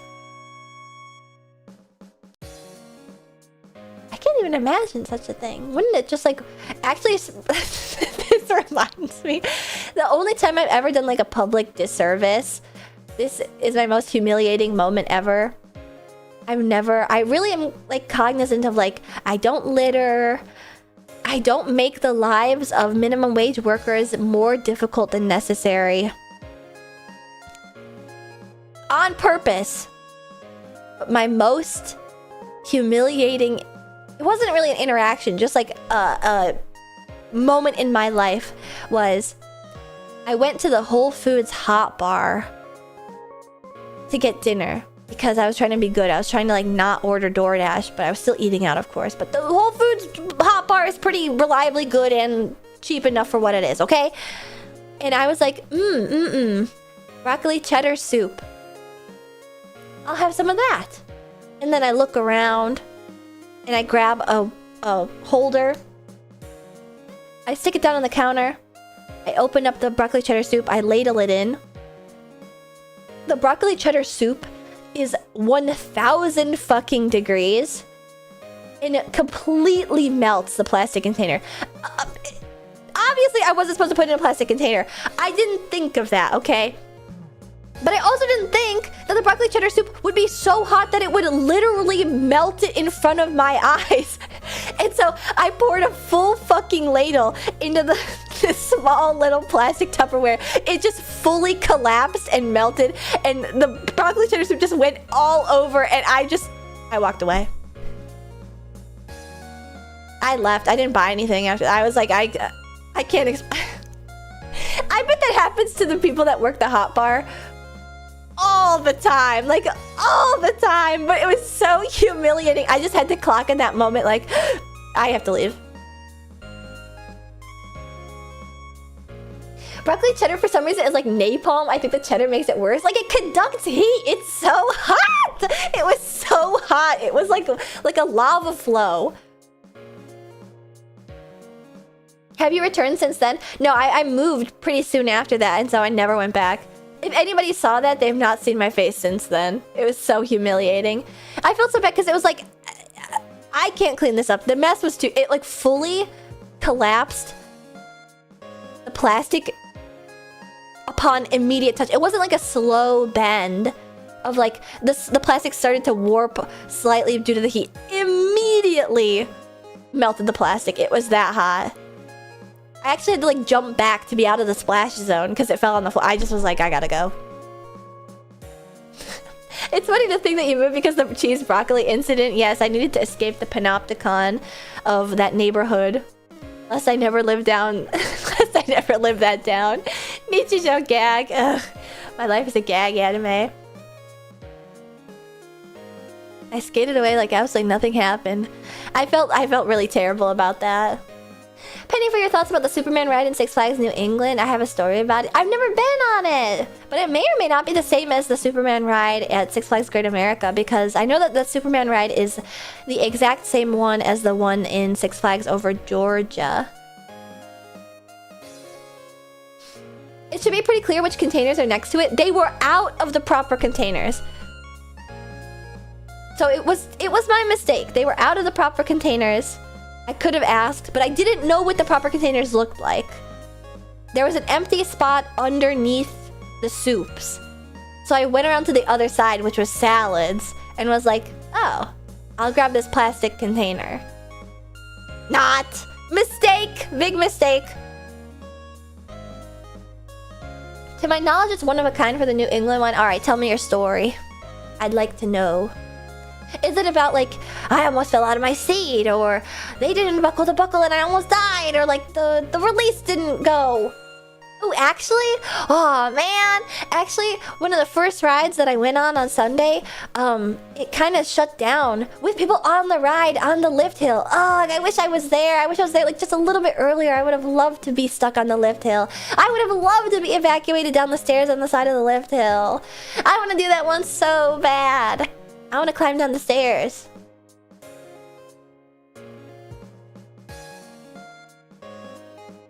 I want to be med lifted to the nearest hospital. My stomach is growling.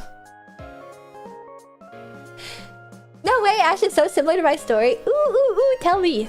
Nah, I'm good, I'll pass. I just want to experience the limits of the engineering. It'd be so cool. Related to that, I hate it when I get takeout containers for fried food and the oil just melts the styrofoam. Oh, I've never had that happen. Yeah, that seems like oversight for sure. Or when you get something a little saucy and then it appears at your house with the sauce all over the inside of the bag. She wants another roller coaster appendicitis. Bleh. Keep in mind this is the same engineer who designed the drink cup holder. Uh-oh.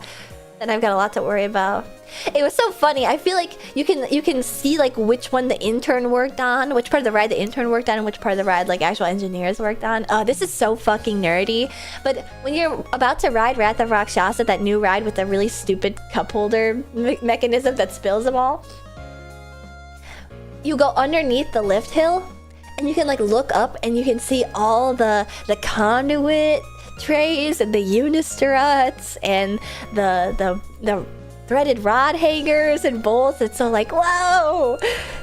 There's seal! I don't know, it's interesting to me. It's kind of fun. They had to change the containers at my local shawarma place because the falafel kept melting the styrofoam. What if we don't let the falafel get so hot? I went to Six Flags New England in 8th grade for my end-of-year field trip right before summer vacation. Important context about Anik. I'm not the biggest fan of roller coasters. I like them, but I know my limits. But I've been slowly pushing them, and it's been fun. Okay. Hi, everybody. I'm crying right now. Nobody loves me. Relatable. Sorry to hear that, brother. The falafel is born hot. It's just naturally hot. It's gotta be 700 degrees. I'm really sorry to hear that. But to be honest though, if I was experiencing like a crisis like that, I'm not sure that like a Twitch chat would be the first place that I would go to. You know where you are. You know where you are. You seem lost and confused. I think Ashton's chat is peak. It's kind of, it's like, on one hand I want to be like, I'm really sorry to hear that.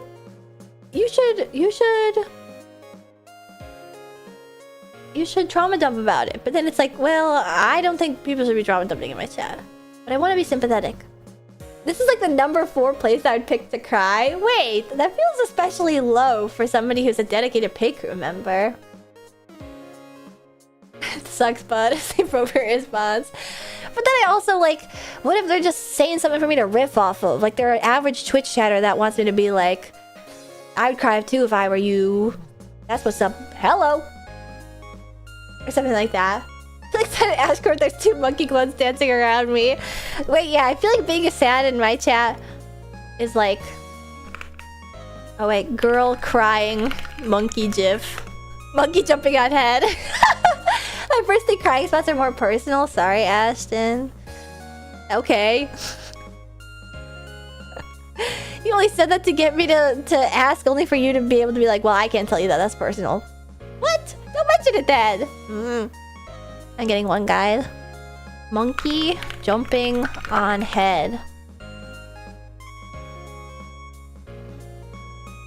Oh, I can't find the gif. Okay, I can at least find a video on Reddit. This is what it's like coming to Twitch to be sad.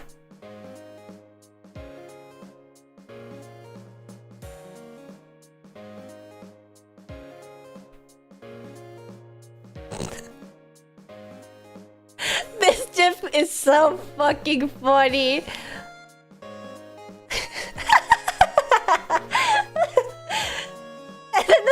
Then at the very end, the phone falls over.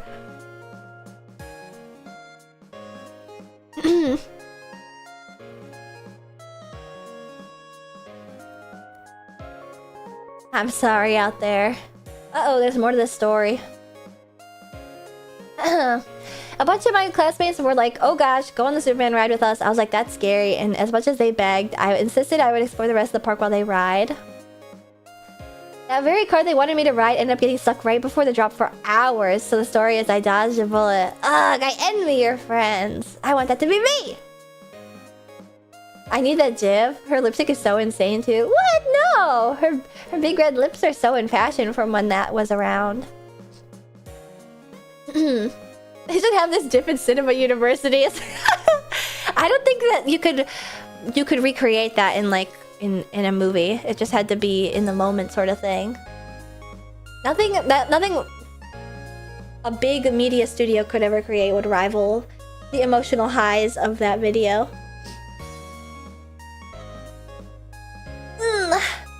Google the Superman ride in New England if you want context. Okay. What? I have the hiccups now. Ooh. Superman ride, Six Flags, New England. Oh, this is different. The Superman ride that's at Great America is one where they... I'm pulling out paint again. I'm pulling out paint again. You get on the ride. And it's like a normal car like this. And it's inverted, so it's hanging. That's what that means. And then... before you take off, they pull it up. So that you're like facing the ground. And you're hanging down. So you're flying like Superman. And it's awesome!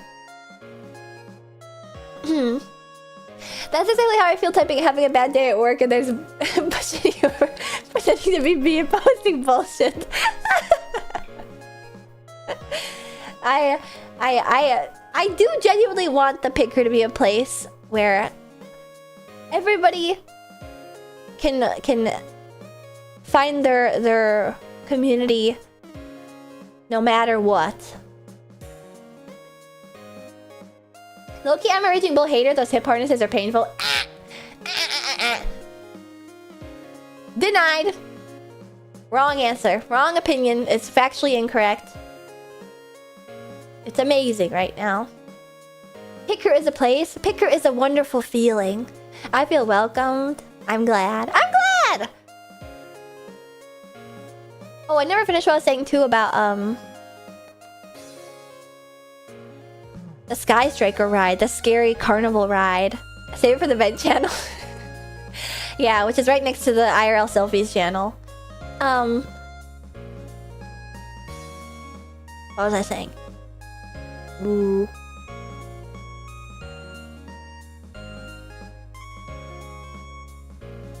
Sorry, now I'm chewing on my lips.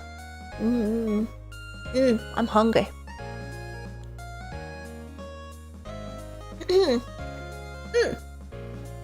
What if I ate curry live on stream? I made rice to eat after stream, but now my stomach is growling. Picker is a place in the desert. It's more of a compound where we live communally and worship at her altar. Yeah, where no negative emotions are allowed ever. Ashton mukbang. Would you guys be interested in eating along with me? It's kind of late though. All the more reason I should eat now. If you ever see me post in the IRL selfie channel, you have permission to take me out back and shoot me like Old Yeller. I wonder if I should have that channel just to like weed out like e-daters. Just FYI, for those who don't get the joke, I obviously don't have an IRL selfies channel. Okay, this is not the BPD Sluts Discord. There's no IRL selfies channel where you can e-beg for Discord Nitro, okay? But what if they post and they're hot? Then that's a beautiful secret that they can revel in themselves, all on their lonesome. Yeah, wait a second. You're not allowed to be hot in a VTuber community. Boo!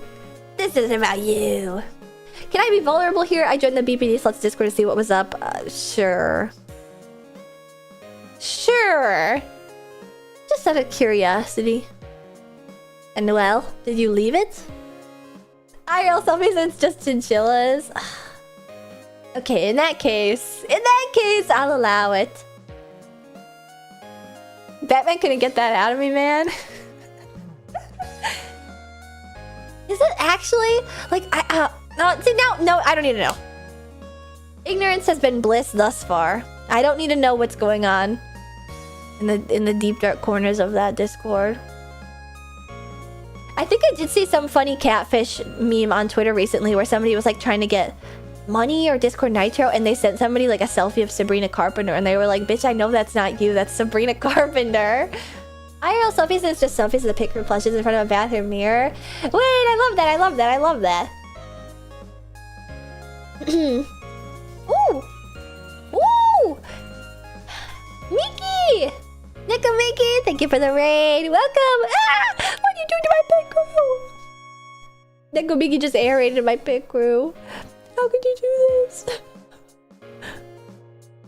I have a fraction of them left. But thank you for the raid. Welcome, raiders. Excuse me, I've been yapping and yelling for a while, so my voice is getting sore. Ahem. My name is Ashton Martin, and I'm the roller rodent race queen of VTuber Racing. Welcome to my stream, Nikamiki. I hope that your stream went super duper well. And if you need to head out, I totally understand. Thank you so much for the raid. Oh! And Redacted, thank you for the 5 gifted subs. Ah, I just realized I've been busy yapping this whole time, and I forgot to thank my subs. I'm so sorry.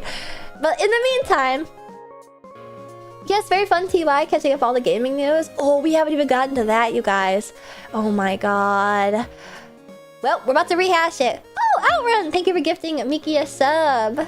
Welcome to the sponsors. Now you can use my emotes all over the website at twitch.tv flagrantly disrespectfully. But yes. Should I go in and make my curry and then come back and we can talk? Oh, but then I'd be talking with my mouth full and that would be uncouth. But then it would also be like a fun mukbang. Should we segue to the direct opinions? I probably should get the direct opinions out of the way first. Yeah. You know, we'll do that first. I will lurk to avoid any possible spoilers, but I hope you have a wonderful stream. Thank you! Thank you, thank you. After the direct, I just assumed you wouldn't care much about it since no new Switch 2 model. What do you mean I wouldn't care about it? I was e-begging for a Switch 2 model of Zelda, but then they announced a Zelda game. Okay, I'm gonna care in some capacity. I'm gonna pull up the direct and then we can like just discuss it in parts.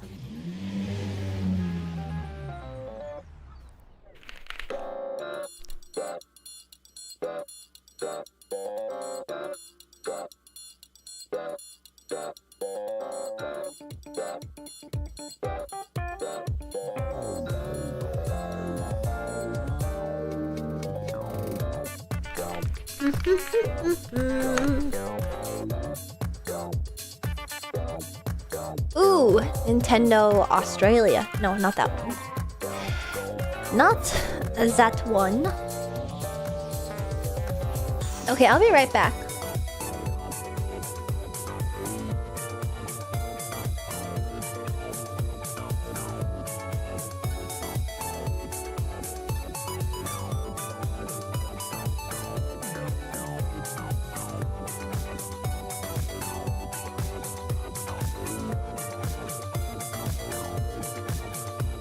Oh no, wait. I don't think... Is this the direct? It's not cut up into parts.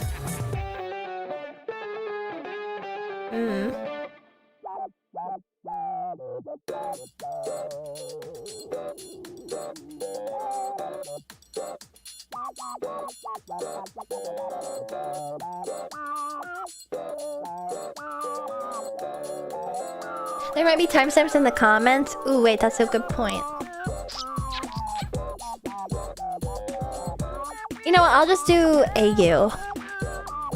It seems to have all the relevant stuff. Okay, I'll be back.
Oh, was that a new type? That looked like a new type of race.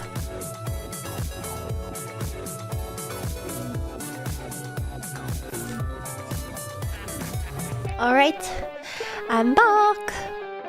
And...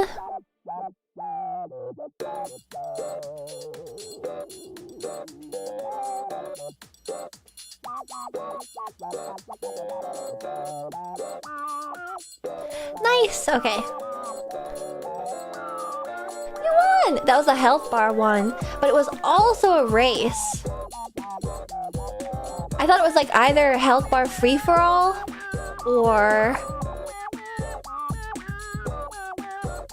like battle royale or like a super powered race. But that must be, is that like a new kind of race? She never watches the races. I watch them so closely that I can detect that it's a new kind of race. There's mixes of all the new features. Ah.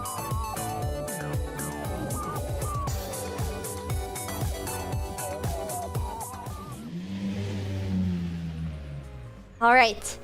I need this song. It's a song from Louis Zong called, oh gosh, what's it called? Something disco. Dumpster disco. Yeah, that's it. All right. So we're not gonna watch it, but we're gonna go like part by part. Ooh, okay, we'll start with Rhythm Paradise Groove. And how do I say this? Like, so I am like a super big longtime fan of Rhythm Heaven games. Like, long time fan. I've been a fan for like over a decade probably. I played the Nintendo DS game. I've played the Wii game. I can play them front to back with my eyes closed. I'm obsessed with them.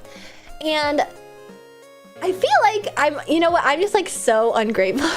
I'm such an ungrateful fan. I would be such a bad Ace Attorney fan, I guess. I pre-ordered it already.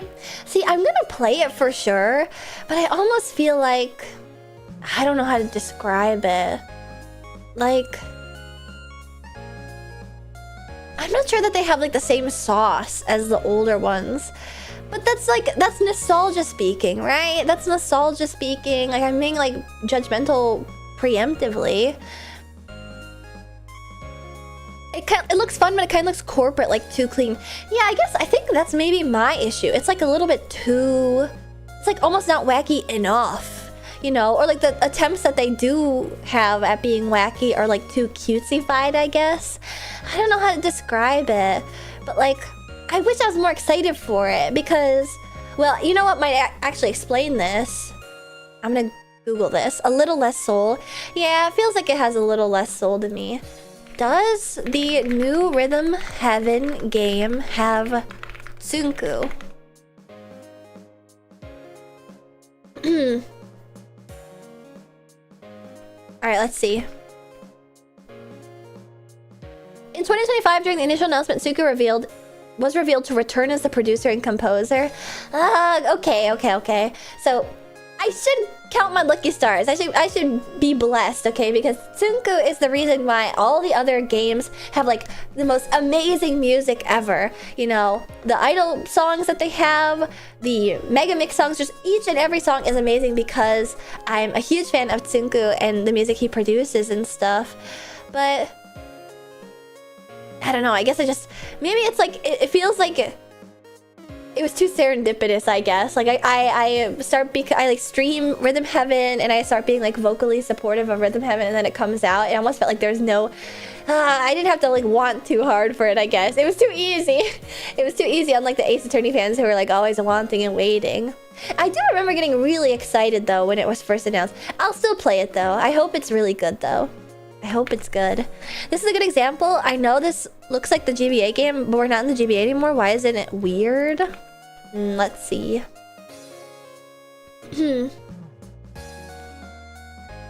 Oh, you know what? That's a good point. That's a good point. Yeah, why does it look like that? Yeah. It's like, it just feels halfway there. What constitutes as weird enough though? I don't know, let's look at the UI of like Rhythm Heaven Fever UI.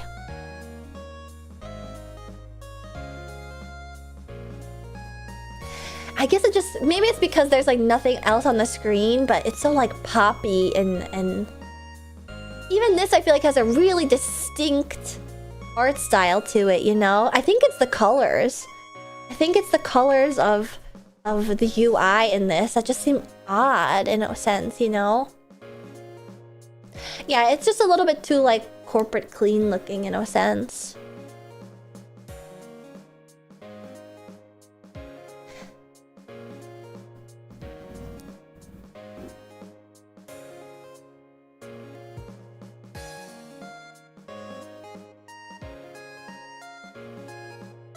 Oh, I hope it's good.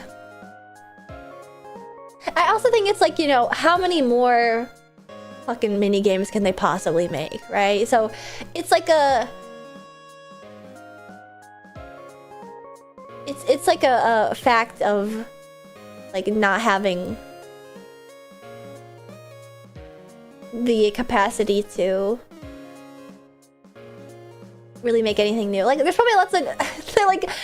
Some of them are like so graphics to HD. It might be that partially also, but like the weird ones are like too weird, and like the normal ones are too normal. You know, I think it's just I haven't gotten used to them yet. You know, I think a lot of the old games had like a funny meaning behind them of like the guys are playing ping pong just like really fast, or like you pull the hairs off of the onion because like it's a hairy vegetable, and that's a thing that's common where like root vegetables have like hair coming off them, you know? Like I can see the through line of the inspiration with a lot of the mini games, even if they're like odd or really normal, but some of them are like, what the fuck is going on in this one, you know?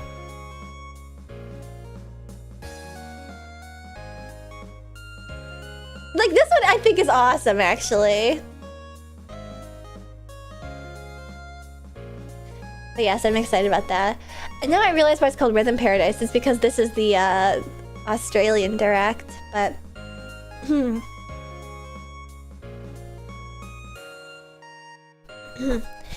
excited. I am excited. I just feel like I was expecting myself to be like, oh my fucking god! I think it's just because when Sunku was like, I want to make another Rhythm Heaven game in 2020, I was like, oh my god! And like, there's actually movement on it, so it's like, oh, cool, just another update. I'm not like losing my mind with excitement. All right, what next did I want to talk about? Ooh, orbitals! I was surprised I hadn't seen this at any other of the directs, and now I realize it's because it's Nintendo exclusive. I'm so excited about this. I'm so excited about this. I know that it's like they're like capitalizing off this like nostalgic specific retro style, but like it looks so good. It looks so good, okay? I'm not hating. I'm trying to like cover my ass for the people that are like, it's just like like you just think it's just cool because it's super nostalgic retro, but like look at the attention to detail here. Like, am I losing my shit? Like, it looks like they're cell animated.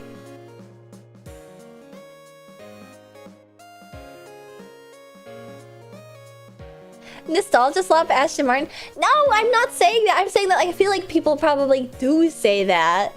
Or like, I feel like it's almost similar to like the Ghibli game, where like people are like, oh, it's just, you only like because it's a Ghibli game or something like that, but it looks so good.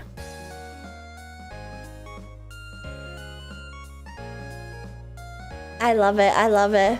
I'm a sucker for like 3D stuff that is like intended to look like 2D. I love it when like 3D Blender animation looks like 2D animation. I love it. I love it. I love it.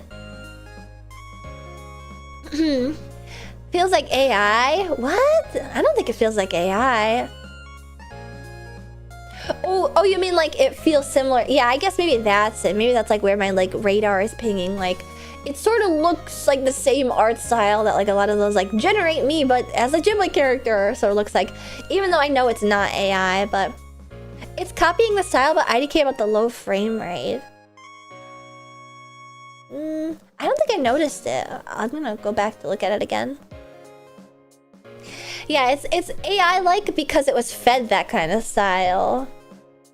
But yeah, I mean, am I like... I really feel like I'm losing my... This looks cell animated. like this specific cutscene... This is 3D. This is 3D meant to look like 2D, but that specific cutscene like looks... Like, look at the way... Here, I'll pause it here.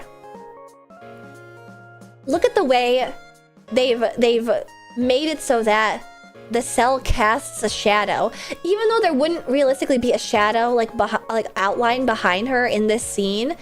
It's a tell for cell shading because like the back is a matte painting, and the front is the cell. And I don't know if it's an actual cell, if it's just animated to look like that, but they really effectively make it look cell animated. It's sick! It's sick! It's so cool. Look. You can see the cell shadow around them. It's awesome. Who do you have lined up to co-op with? I don't know. I wonder who want to co-op this with me, because I really, really, really want to play it. And the inconsistent outlines, yes, this is the line boil in a sense. It's so good. So that one looked really, really cool. I'm not hating. I wasn't hating. I was more like, I'm so used to... I really need to like stop getting ahead of myself because of like a theoretical hater, you know? Or like... Maybe like I could consider myself theoretically hating on this, like, oh, it's just capitalizing off of like a popular style, but I feel like it really is so lovingly crafted. Whatever. Now here's some co-op slop, but I think I'd probably still play this actually. The one guy that lives in your head. Ugh! I don't need to get one guyed by chat. I am the Andy. Oh, stop it! This looks fun. Well, that's what I said. Like it's friend slop, but it's fun. There's a lot of fun friend slop. I'm curious, like what the. See, I actually watched this all entirely. I'm gonna turn the audio on, by the way, just like low. How come you're not playing the audio? I didn't think it was real. I don't want to get DMCA'd either. I'm only gonna play them in like little bits and spurts. But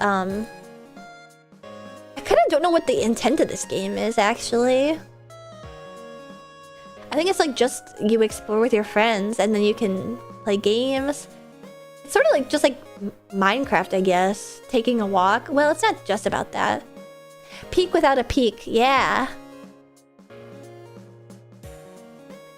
I thought the point of this one was that there wasn't gameplay, but there was gameplay, like right here, like... You're communicating, you're in a pickle. There's like a rail right here that you're obviously meant to take. You're meant to explore to some degree. Yeah, it's like Peak plus Minecraft. Yeah, and there's puzzles. They didn't have like witness style puzzles. Yeah. There's puzzles.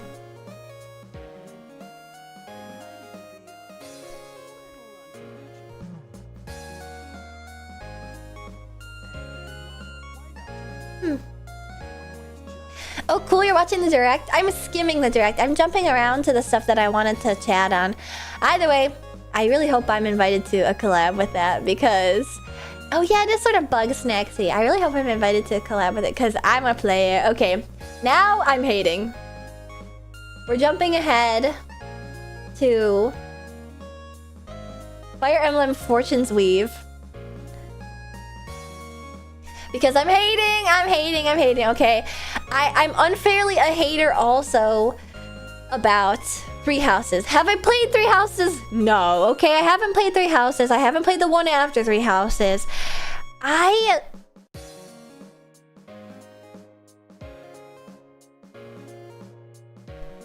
What do you mean LARPer? I played the originals!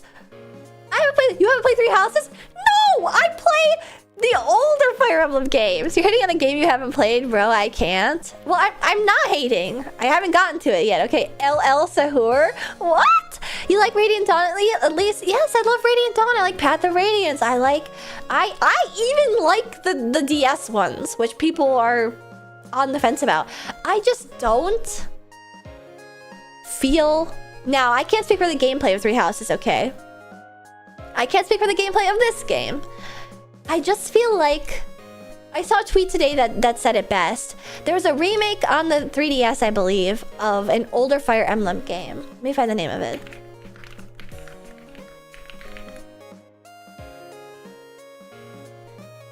Echoes? It probably was Echoes. No, Shadows of Valentia. That's it. The Shadows of Valentia Fire Emblem remake. And the art style that they had in Awakening, the art style that they had in even Fates.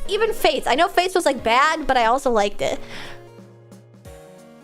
They had such a beautiful aesthetic, and it was still varied, but still very unified, it felt like to me.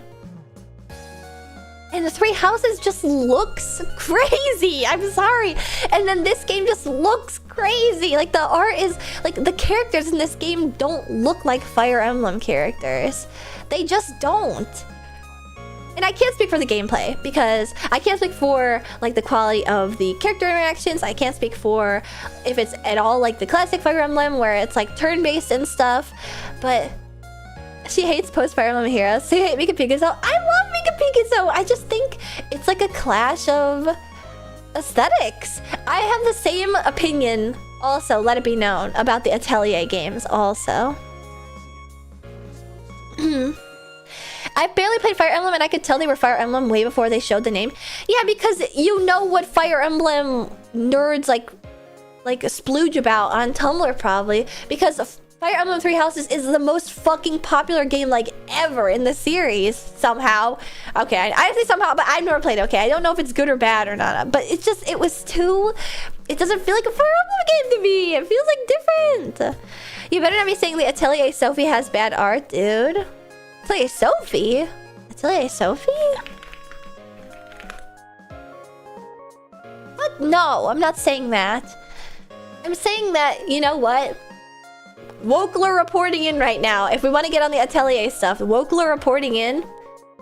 I think that some of the newer Atelier main character designs are too sexy.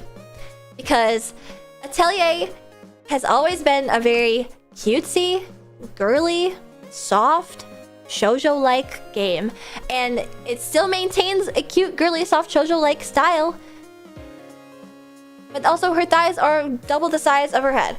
And now the new girl, she's cute. Okay, she's cute. But she's also got her tummy out. I don't know. They leaned into the sexy art style because it sold so well. I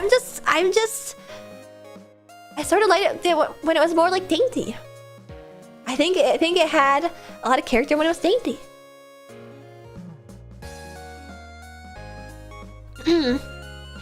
Your ass ain't even played Ryza or Yumiya or Rihanna? No. I haven't played after Ryza. I played Atelier Toturi. I've played the other one I can't remember the name of. I played older ones.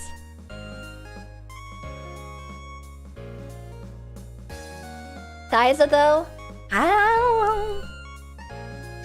I love the Rococo look in the older games. Yes, the Rococo look. I just liked it more. I just feel like if they're gonna make a game like that, it should just be a different game or like a spin-off of and then become a mainline in itself. I don't know. And I think the same is true of Fire Emblem, okay? These games just feel so fundamentally different. That's all I'm saying.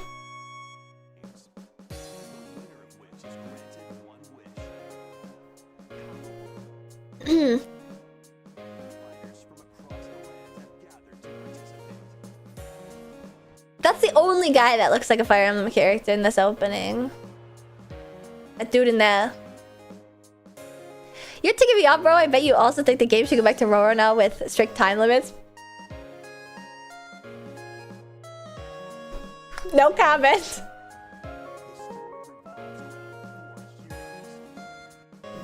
My stomach just growled. Could you guys hear that? Ah, it's really grumbling.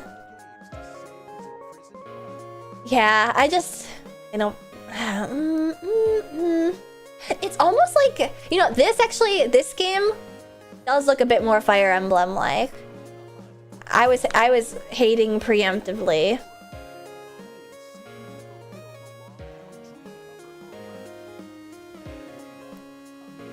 I take you back. See, I didn't watch this that closely. I think these characters actually do look like Fire Emblem characters. But Three Houses is anomalous and it makes me mad. And the one that came after it. And the one that came after it, actually. Don't let chat speak for you. I'm not. Twitch isn't. The people in my chat aren't. The people in my chat are not getting on me about my Fire Emblem opinions. People are only getting on me about my Atelier opinions, okay? I just hope it has a better story with less BS than Engage. That's what it is, Fire Emblem Engage. Like... I feel like I don't even need to say anything.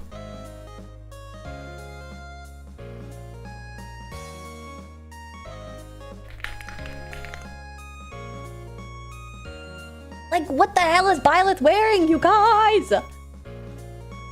You know, I think I really only took issue with the main character, the playable character in Fortune's Weave. Let me look at the other characters in the background. I liked Engage, it was cool. It felt very like Fire Emblem Shin Megami Tensei Sharp FE or something like that. Do you guys remember that? Do you guys remember that really bad game? Where it was like, you'd summon the Fire Emblem characters and then like dance around, do a little ditty. I adore that game. I really liked it because, oh shit, Pavisa V! How do you feel about my Fire Emblem opinions? Ooh, are they sacrilegious? I'm speaking as like, I would say I'm a secondary, but I'm not a tertiary. I think anyone that's a fan after Three Houses is tertiary. I'm a secondary because I got into Fire Emblem around the DS games, and then I went backwards to play Path of Radiance and Radiant Dawn. Oh yeah! Vagina boats! Oh, but it does have really good music, doesn't it? Oh, it does. Damn, but I do remember it being very silly. Wait, I want to... I backed up again. You mean 3DS or DS? I don't remember. I wonder, are these characters real characters or are they just like... If you don't like Three Houses, then it's a handshake. Well, I'm hating from outside the club. I'm hating from outside the club. I wonder if these are like real characters or if they're just like procedurally generated. That's probably an offensive thing to say. That they look procedurally generated. I mean, come on, guys. They're like, you know how like the Breath of the Wild characters are like made with the same like Mii randomizer? They almost look like they're randomized Miis.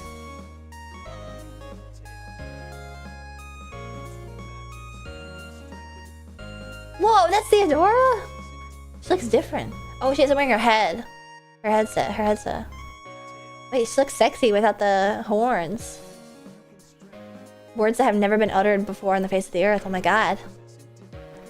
They gave them live 3D animations for the dialogue boxes that aren't random NPCs. Ooh! Well, of course these guys aren't the four main characters. I only see the Theodora one moving. Ooh!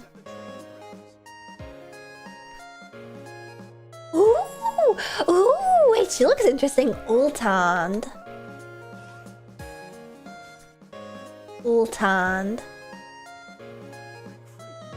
Whoa! Okay, wait, I bet people are going crazy over her.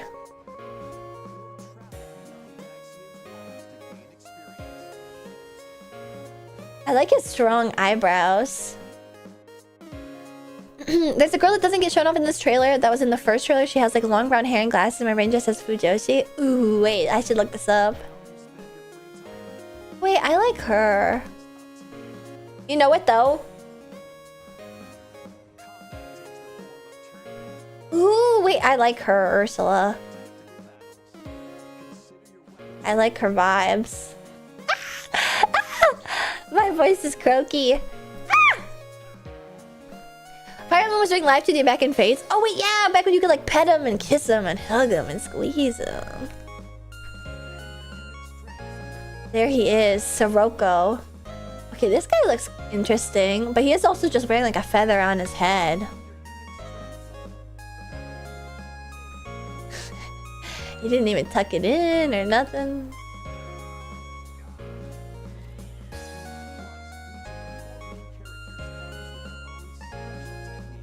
Ooh!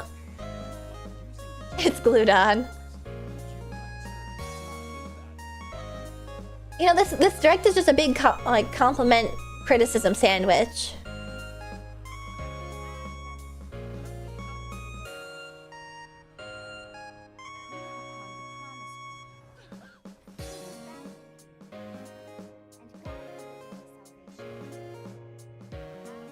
Oh wait! Oh, that's right. I remember this. Her voice is so unfitting. She's got a cutesy baby voice still. Glowy Boy's the MC. Yeah, that's right. Fire Emblem. Fortune's Weave. Let's see. I just think part of it really is that, like, I find the sexiest... Wait a second, isn't this a character? That's Anna. Wait, okay, yeah, she's in every Fire Emblem game. I was, like, losing it. I just feel like we've lost the art of, like, a beautiful, plain set of armor.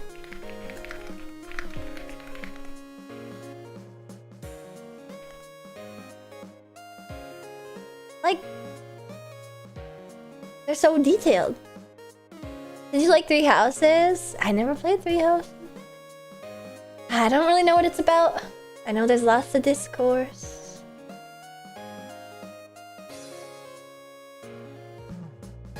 Didn't seem like my cup of tea.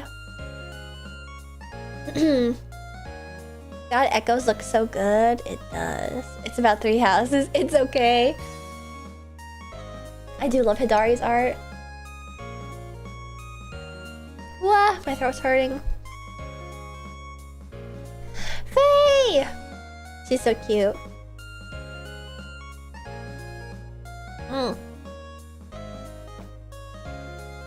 Alright, moving on. Moving on. What else did I want to talk about?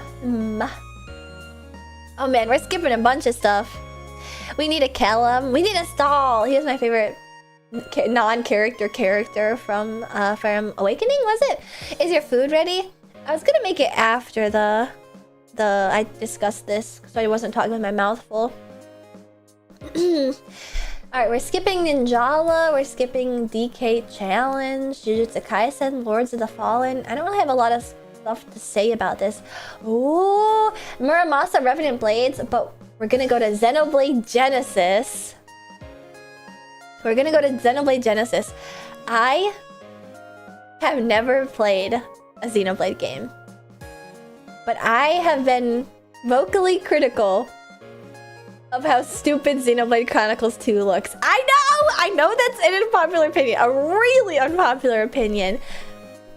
Everything about it is really questionable to me because Xenoblade is the Mormonism of video games. Kinda, yeah. I mean, he does like end up having multiple wives, and my friends are insanely hyped for Muramasa, but never heard of it. You're right, actually it looks goofy as hell. What does that mean? But Mythra and Pyre are hot and they're your wives, so it's a good game. You know what it is? I hate the MC. The pussy MC is too...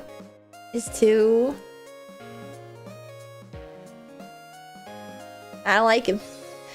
I don't like him. I think the accents are silly. I think the aesthetic is an assault on my eyes, an affront to my sensibilities. I don't like the vibes. I don't like Xenoblade Chronicles 2. I can't speak for Xenoblade Chronicles 3. I know that it's like next in the lineup, but I was legitimately knowing not my boy Rex. I'm sorry. From what I've seen of him, my boy Rex is based. I'll take your word for it. I don't need any proof. I don't need any proof. That's nice, honey. That's nice, honey. I'm happy you're enjoying yourself. But knowing that I'm predisposed to disliking Xenoblade Chronicles, I was really surprised that Xenoblade Genesis, like, looks kind of good.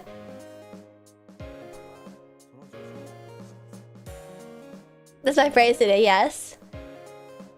Relish the honeys. So yeah, knowing that, I'm already like, I think the Xenoblade games like look really dumb in my opinion. I was really surprised because this looks awesome.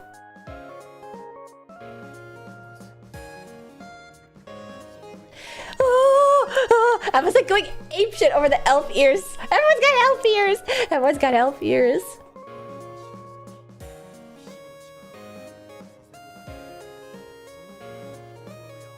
I love it so much. Genesis is my Yonayama character design? Really? Also the voice of this girl in Japanese. This is the least interesting Xenoblade I have ever seen personally. Really? Because I feel like techwear harem game bunny girl with a broken back that speaks a Texas accent is also... It's like too much of the opposite direction. This definitely feels like a self-correction in a sense. When are you streaming Xenosaga? I don't know. Is it retro? I do think like the idea of like a school is not very compelling. Granted, I don't know anything about Xenoblade. I have no idea how this like deviates or aligns with the typical plot really at all. But it's just crazy. It's like whenever anybody like gets super fucking hype about like the crazy hype aura moments in Xenoblade Chronicles, I literally feel like I'm that one person. Like, this is a reference from forever ago. But people were discussing like epic scenes from cartoons and stuff. And somebody posted like a chase scene from Madagascar and was like, this is the most epic scene ever. And they were like so dead serious about it. That's how it feels watching you guys post like epic scenes from Xenoblade Chronicles. It's like, this game could not be more stupid looking in my opinion.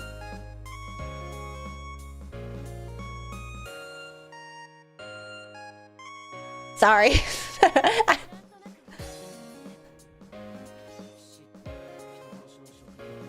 I want to know why some of them have elf ears. But they do have like a bunch of famous voice actors in this. Which Madagascar? The one with like the... Okay, Lady Cop Madagascar. Chantel Dubois. Yeah, I'm not sure. Maybe if Xenoblade Chronicles 2 looked like this, I think I might like it more. Oh, she's just wrong, shaking my head. I even own it too, but I've never played it. They're elves, so they're racist. The bigger the ears, the more racism they have. That's been honestly true throughout fiction historically. But honestly, I can also imagine that Xenoblade fans are watching this being like, this looks like shit. This shouldn't even be a Xenoblade game. In which case, I would give that to you because it is funny that like the only Xenoblade game that I seem to be interested in is the one that seemingly has made people a little bit upset with how different it is.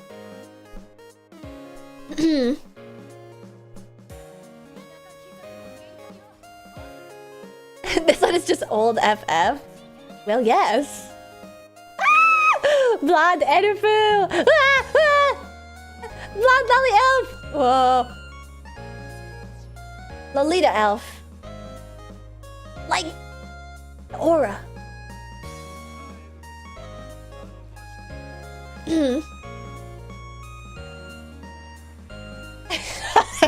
Okay, that was kind of funny.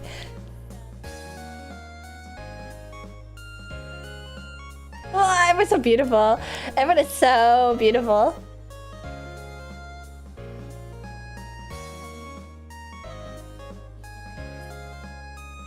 Star-studded cast. They got it all. Sorry, I keep pausing and stopping, pausing and starting again because I don't want to get DMCA'd. The one that interests you just looks like Fire Emblem. True. Okay, now lay it on me. How terrible is my opinion? There's no sound, don't worry. Yes, there is. It's just really quiet.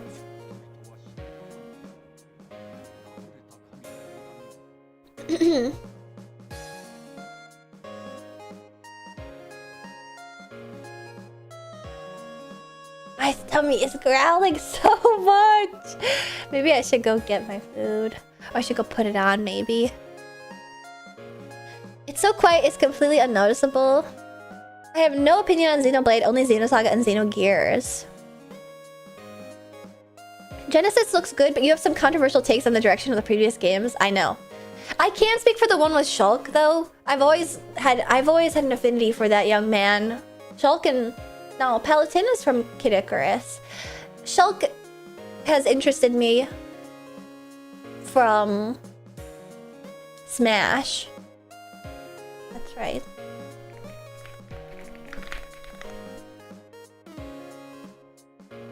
Like, I don't mind this very... like... almost like Tetsuya Nomura tech wear, but like not also. Whoa, what? What's that? Whoa, Shulk has long hair in the third game. Whoa. Cheater character. I just... Rex is like just some guy. Okay, he looks cooler in like the sequel though. He definitely looks cooler later on. I don't know. That looks so dumb. Oh no. I can't stand his dump pants. Like, it's really crazy they built a character. This is so fucking nuts, to be honest. I don't know. The 3 babies is crazy. I can't believe they actually did it. Rex is like that nerdy character you meet in middle school who gets a glow up in high school. I'd say your opinion is quite bad, if only because you don't play the games. However, I can agree on the Xenoblade 2 predisposition, not on basis of themes, because IMO, that's what a YouTuber I used to watch would call anime BS. But on the MC for Xenoblade looks terrible, and I agree.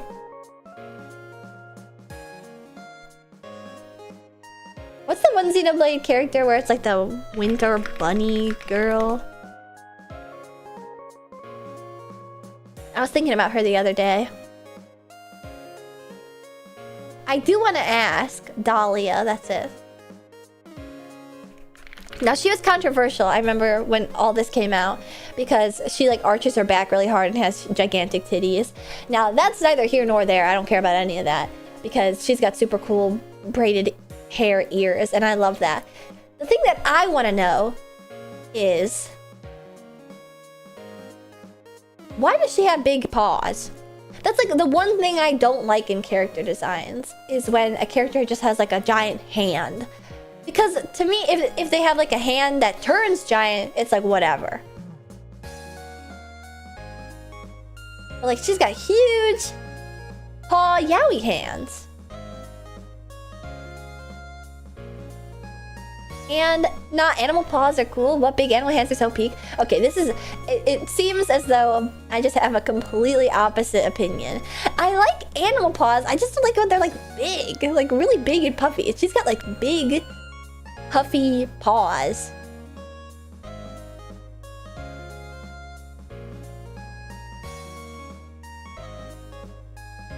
I kind of like the big paws, NGL.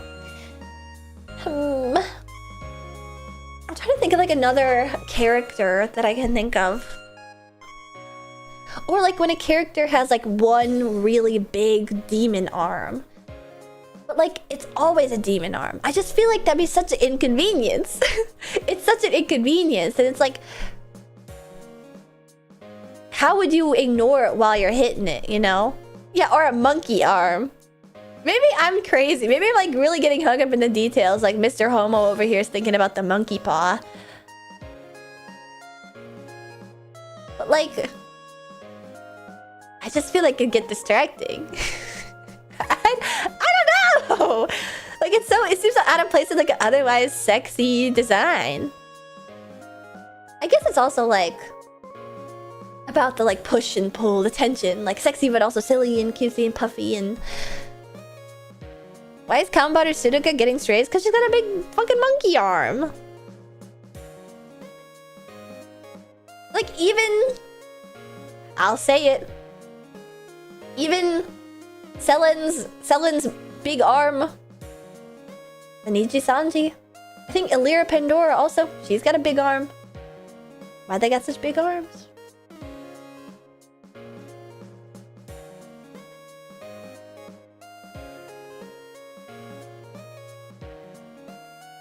Do people like the big arm? Do they prefer to draw them as tiny arm? You're wrong, Big Chilla. I guess I am. My design preferences and sensibilities are just different. You're saying that as if Big Hands doesn't have sexual scenario potential. You want to be manhandled? You are definitely within the minority opinion. Nobody ever thinks about it in nearly as such a practical manner as I do. It's all rule of cool. I find it especially sexy. Can you imagine how difficult it would be to open a Dr. Pepper with that hand? I just can't. I'm like that one SpongeBob. I'm like, imagine them turning a doorknob. It must be so hard. Look, look, look.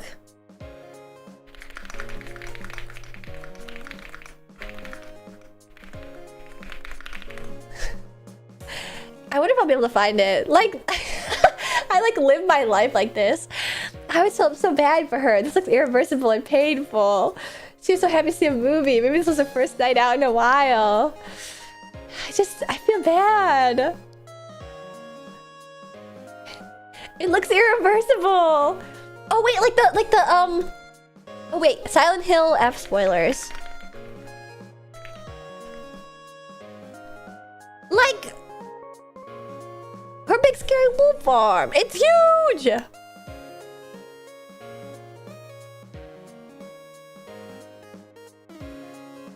Ashton hating out people with deformities. Okay, let's not go there.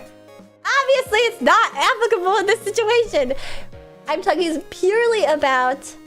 You know what? I'll shut up. I love it, actually. My bad. I shouldn't have said anything. I shouldn't have said nothing.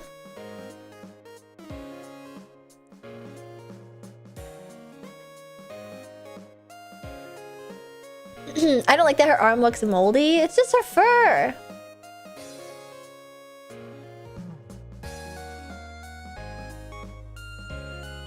Imagine the pickle jars you could open. I think it's just the one. If it's like two, then I think I tend to not care or notice it. But it's always the imbalance of it that I notice.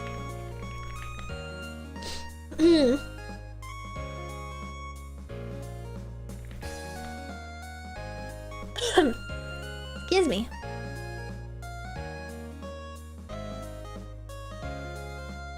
Alright, anyway. Enough about my bad opinions about Xenoblade. Shall I play that one clip that everybody makes fun of?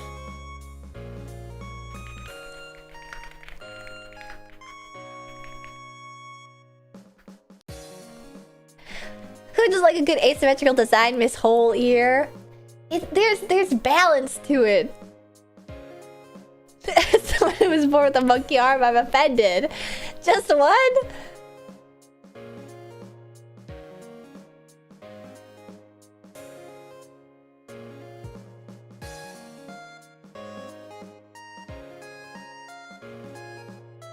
Did you see the remaking Toho? Wait, no.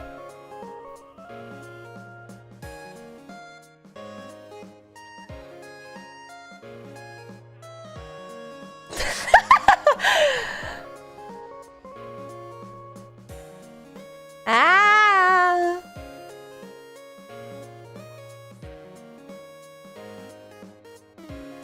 Ah.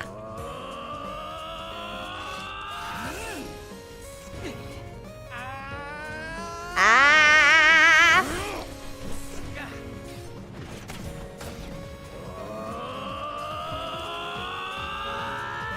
This is the Japanese versus English. Oh, no way! It's voiced by... Oh my god. Ah.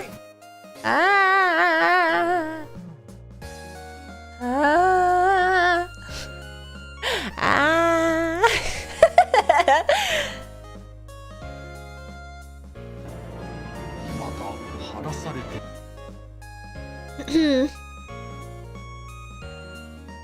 It sounds recorded over Zoom. Wasn't it around COVID time? What's insane is he sounds fine in 3. The voice direction was just not good in 2. I'll have to listen to some clips sometime. Alright. Whoa, it's 2018. Well, it's almost 10 years old.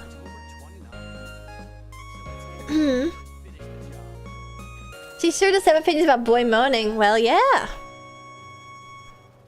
Also, I feel like his... what was his Japanese voice actor? It's like Hiro no Sho, I believe. Rex, Xenoblade, JP. Ah, Shimono Hero. So close. Have you spoke with the new Star Fox designs yet? Wait, no. Are they really all that different? I think... he looked good. Falco looks good. They all look good to me.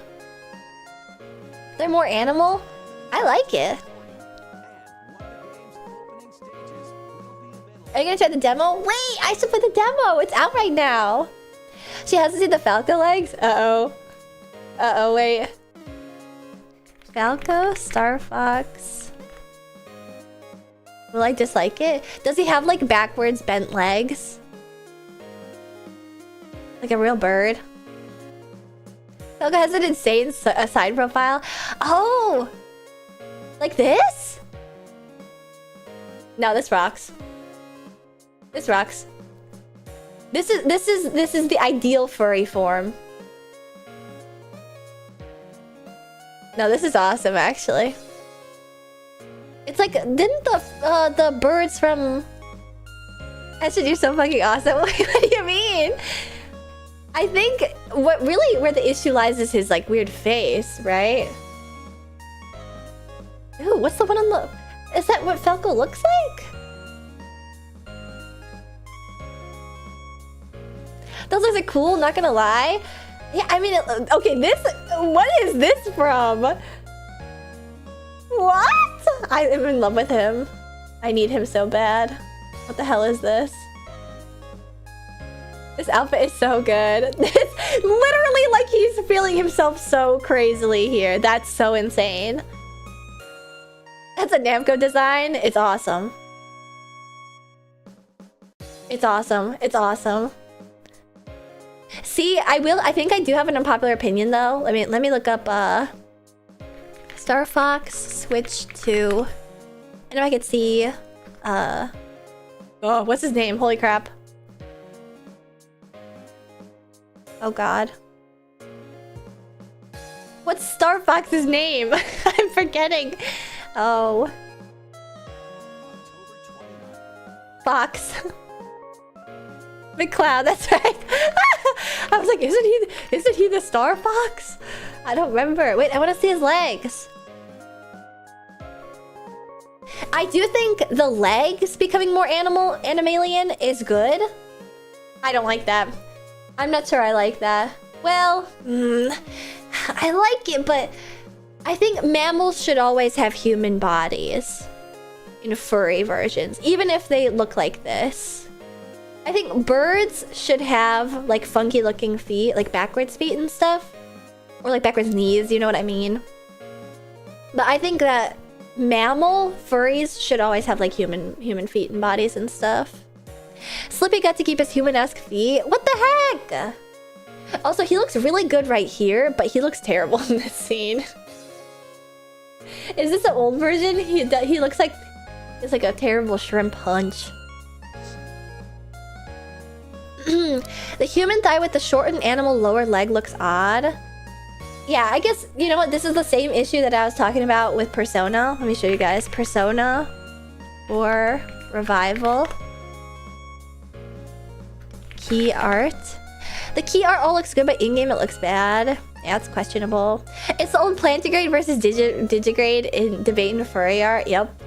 It wages on the war. It rages on, rather. I've got unpopular opinions about the art too. I don't like the new art for Persona 4. I liked the sort of like faux western faces that they used to have. They had like so much dimension with like the nose shape and stuff. And particularly Yukiko looks so flat. She's so flat with her just teeny baby nose and no shading and stuff. I like the old style. I think they could have done the same like flat styling with the same like facial features and stuff. I'm trying to find the key art though, like of. I guess that's good. Let's find Yosuke. Yosuke. Same issue with Fox McCloud and Yosuke. Look at their dainty baby feet. Look at their dainty baby feet. They got such teeny little feetsies. They've always had teeny feetsies, but that's fine. But I feel like he's got such teeny little dainty fox feet. Then we got clamp legs. Okay, here's the difference between... let me scooch the screen over a little. Old Yukiko and new Yukiko. You can see that...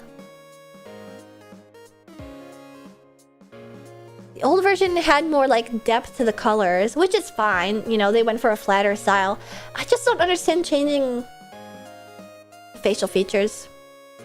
I just don't like it that much. Kanji doesn't look like a 30-year-old man anymore. But I liked it when he looked like a 30-year-old man. Ah. Ah. I love the shiny nose. I like their big noses. I also saw somebody today too be like, you know what, I don't even think all we have is Chie doing like a smiley. I don't like hers that much either. They like rounded her head out in a way that I find odd. In the old version, I feel like you could see like she had like a coconut head bob. But in the new version, it's like super round looking. I don't know. Yeah, the thin line art, I guess. Ah, it's kind of oniony. I think Naoto looks good. I just prefer the classic look. Is it the same artist? You know, I don't think it is. Is it the same artist? I don't think it could possibly be the same artist. No. Look at the dad. Oh yeah, let's do Persona 4 Revival Dojima.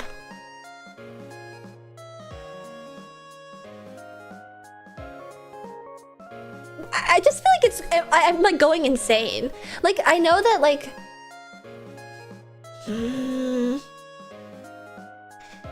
he looks older. He just looks more anime. And I'm not like a huge stickler for realism in my anime media, okay? I want to make it clear. I'm not a stickler for like, oh, well, the proportions are off. Technically, like, this isn't the most like harmonious Michelangelo-like perfectly proportioned human being ever, and I'll fault you for that. But like, he is so much more like lopsided in the new version, in my opinion. He used to have like a... or maybe it's the... no, I think it's... I think that's the issue with everybody. Everyone sort of had like a sort of 3D vibe to them. Now everyone's really flat. Everyone's really flat looking. Like, you can see like half of her ponytail is hidden behind her head because it's on the other side of her head. And her shoulders are at like a specific angle. You can tell like you're looking down at her because of the way that her shoulders are wider, more angular. But this is like flat. And then this is like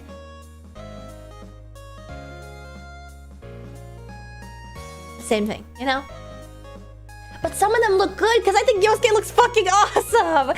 I mean, he's missing his nose and stuff, but I think Yosuke looks awesome. But then I see people gushing over Rise, and it's like, how could you possibly look at the left one and think it's better than the right one? How could you possibly think that the left one is better than the right one? Look at how much farther apart her ponytails are. I love it when they're close together. I just don't...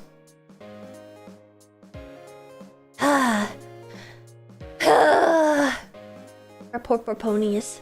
And also, like, the ponytail on the right is way bigger than the ponytail on the left. She's lopsided. She's lopsided and she's flat. Yosuke looks so good. Yosuke looks so good. I don't like it.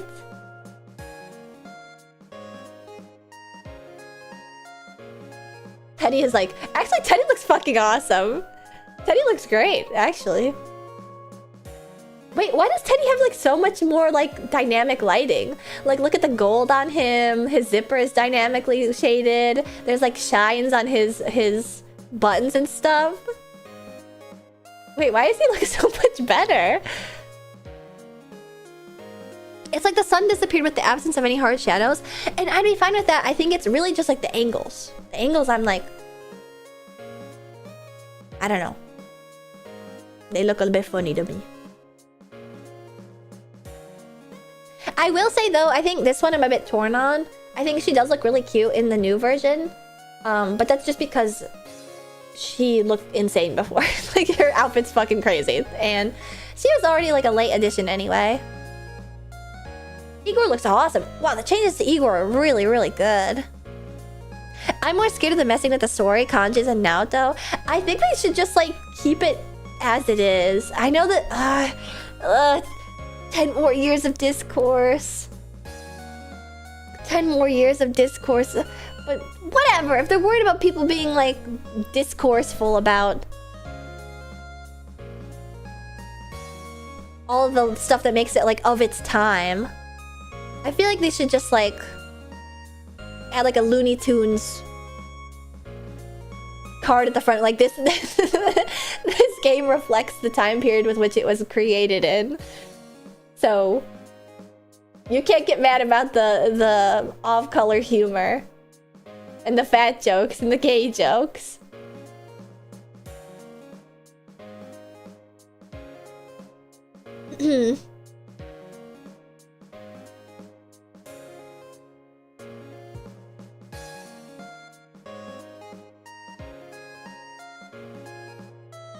Some changes are okay, I think. Well, yeah, definitely. But I think people are worried about the fundamental changing of... They gotta nail the Adachi sprite. Yeah, it's literally do or die. No, I agree. Something should be changed. AKA, they should add... Oh wait, is this is from the showcase? Adachi's fine. He's gonna look exactly the same. The fat and the gay jokes are not integral to the plot and world building of the story or the characters. Well, the gay jokes are, because they're gonna be integral to the inevitable Yosuke coming to terms with the fact that he is gay for Soji.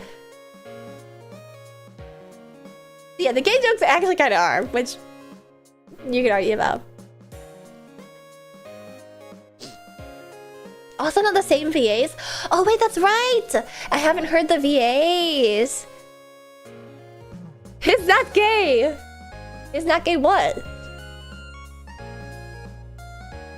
Not in my fanfics. Yeah, they're all new VAs. You're playing it just to hear my daughter Nanako and hang out with her because her dad is too busy with Itachi. Daddy Young Bash, my beloved, he's gone. That is sad. So it's a whole new cast. A whole new cast. Remembering that the shitpost Discord channel was created to house all the Adachi posting. Wait, was it? Whoever the new Rise is really tricked me into thinking it was Laura Bailey. I should listen to the voices. Let's look at Slippy from the new Star Fox. I want to see his feet. Show me them toes. They should have just taken his shoes off. Oh man. They should have taken his shoes off and just given him like big flippers or something.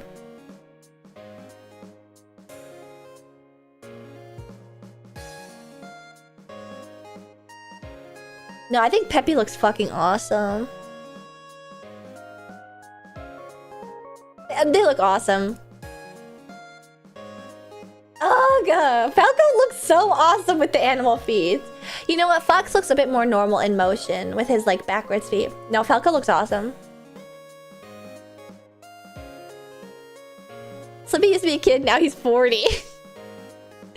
I really do wonder. You know what? They can't. They're not gonna put. Ugh, but they should. They didn't put the girl root from Persona 3 Portable into the Persona 3 remake. I didn't realize until like this direct that so many people hated the Persona 3 remake. I had no idea. Slippy not androgynous enough? Wait, yeah, I guess that's a good point. I think I did think Slippy was a girl at first. Slippy looks like Danny DeVito. Yeah, he needs to be de-aged at least 30 years. That's a big ask for them to implement a game that, like, all the stuff that they already created. I feel like they had to put more effort into not include it. It would definitely be a lot to ask them to put, like, whole new routes where they make, like, Yosuke gay, though. P3R was okay, but I never played the original. I miss Hamuko. They already had it all written. You know, it probably would have been a huge pain in the ass for them to put all the girl routes in Persona 3, considering they barely fucking translated that game to begin with. There's so much untranslated text in the Persona 3 Portable. I played as the Minato. I played as the guy, and I tried to date the tanned volleyball girl, and there's just like multiple dialogues that just like weren't translated. I think most of the haters were just obsessed with no femacy. I see. But I was super surprised to see that, like, a lot of people have issues with it. What the fuck, really? Yeah, they didn't give a fuck back then. They didn't give a fuck. I think I saw some statistic where Persona 5, like, before Persona 5 released, they only sold like 6 million units of the entirety of Persona in English. Meanwhile, I'm pretty sure Persona 5 just surpassed like 30 million units sold or something. So like, literally nobody was playing these games.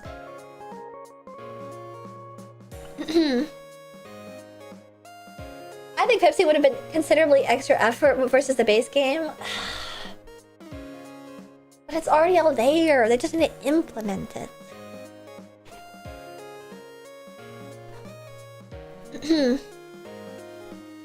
Yeah, no, they were really just like, whatever, send it for a lot of these games back in the day. Alright. Next, we're going to look at... Wasn't that because the Vita didn't sell that well? Vita? PlayStation... P3 Portable was on the PSP. P5 is the three houses of Persona. It literally is. It literally is. But also, it kind of isn't, but it is. But it definitely, like, made people be like, oh, so they're all gonna be Phantom Thieves. No, this time they're gonna be sewer dwellers. They're gonna be chuds. P4 Golden was Vita, though. Oh, that's right, that's right, that's right. Don't underestimate P5 fans. They never played it. That's crazy. P5 isn't a bad game. I only started with 4 in Vita, so I guess it didn't help it pick up more attention. P5 is easily the worst in the series compared to the rest. I didn't finish P5. I'll admit I didn't finish P5. But... I'm like doing the opposite. Like, I guess I didn't think it was that bad.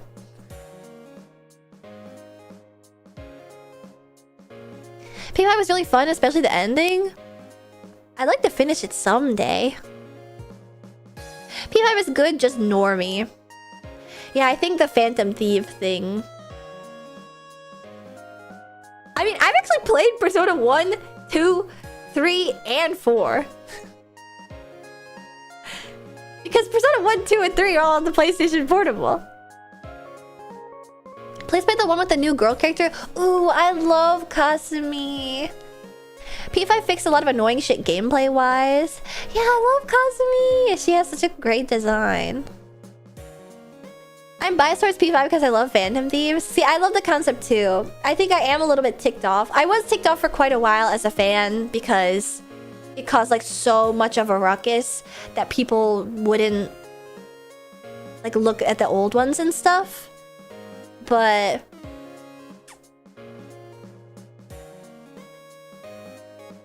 you're crazy for sticking it through 1 and 2. Well, I was in middle school. And I did only have a limited amount of games on my PlayStation Portable, so... I had Persona 1, Persona 2, Persona 3 Portable, and Assassin's Creed Portable. What else did I have on my PSP? I had like straight garbage, to be honest. You take what you can get when you're a kid. Yeah, I had no discerning eye, so whenever I was like bad at something, I was like, this is a flaw of my character. This is the best game ever that a bunch of people put a bunch of time and effort and money into creating, and it's my own fault that I can't play it well. Which now as an adult, I understand. The Assassin's Creed Portable game is just straight dog water. It was never meant to be good.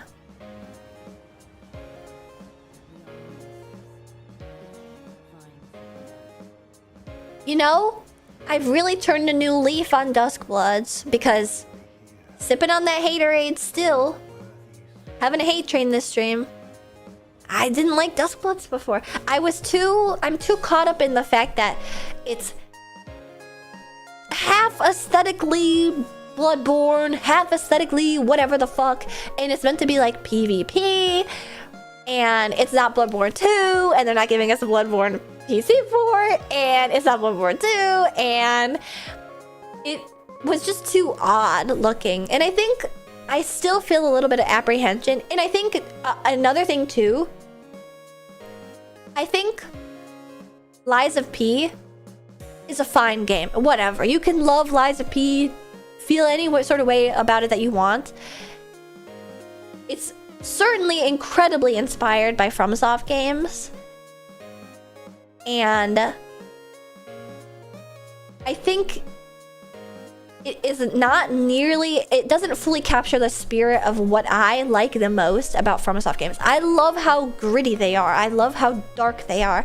And everyone that's important in Lies of P is like a very beautiful Wasian. And that's fine, but I feel like it doesn't have the same like gritty, down-to-earth feeling that's like required of a game that's like so odd and crazy, you know? And I feel like Duskbloods is low-key being like, wait a second, we should do the Lies of P thing and make everyone beautiful. And I just don't... I want everybody to be like super fucking ugly. Unless they're like meant to be like the most gorgeous character ever. And I feel like Duskbloods is giving too much Lies of P, in my opinion. I didn't finish Bloodborne. This is the first time I'm hearing Lies of P being mid. I'm not saying it's mid. I'm just saying, like, aesthetically, you can tell it's made by a Korean company, okay? No offense.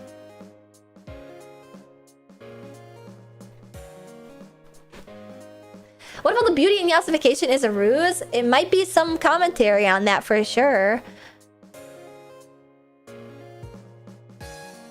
And I feel like everyone in Duskbloods is too hot for it to be a FromSoft game. It honestly looks more like FromSoft Tekken or something. How do you honestly feel about the new Stellar Blade? You're trying to like walk me into like getting clipped to be shit on by people. Honestly, I don't care at all. I don't care at all because I didn't play the original Stellar Blade. I'm not gonna play the new Stellar Blade. It's just gonna be... Is it Duskbloods going to be multiplayer like Night Rain? Yes. I'm not just asking. I'm just saying it's a sensitive subject is all. Have a good rest of stream. Thank you. Lady just wants an onion night. Is that too much to ask? Stellar Blade was quite mid. Never played it.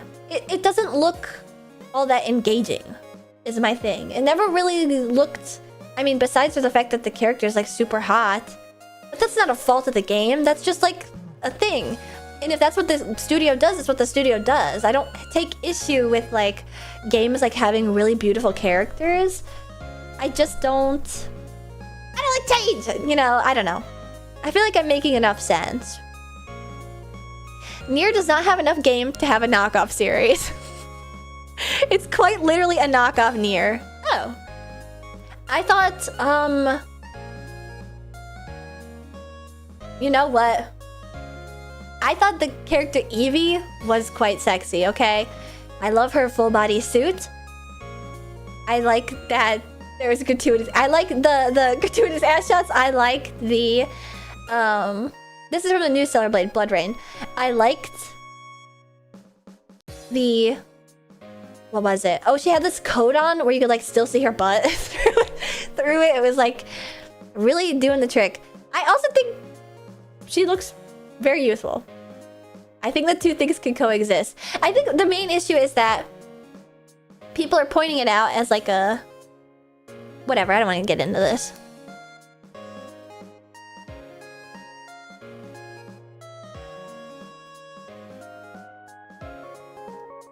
Are they supposed to be droids? Yes. Yes, they're supposed to be droids saving humanity. I think the new game has a cool aesthetic. I think the new game looks cooler than the old one. The old one didn't interest me like at all. The old one didn't really interest me at all. Yeah, droid saving humanity, i.e. Nier. So Battle Angel Alita as Nier. Nier Automata specifically.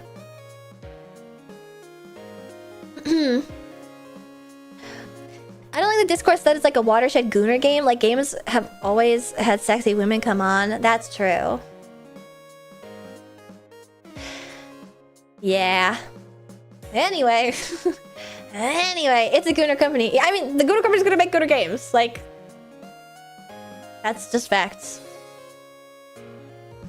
I'm trying to find like the right word to move on, move on, move on. Are you also babyface to get carded for PG-13 movies? That's the thing. I'm not babyface. I will take a stand. I look like a very adult bang boom body woman.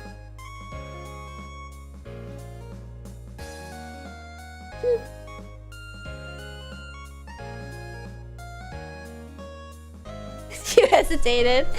I think it's more about the way I carry myself, the manner with which I carry myself, the skittish nature of it all. My childish personality, not looks. Exactly.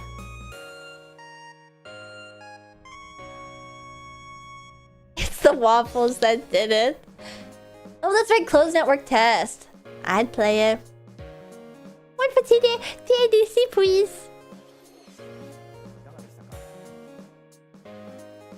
Oh, we're getting to the important stuff. Delta Chapter 5.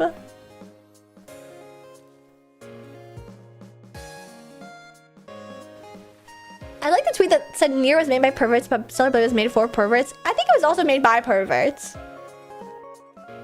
Non-negative. Non-negative assertion.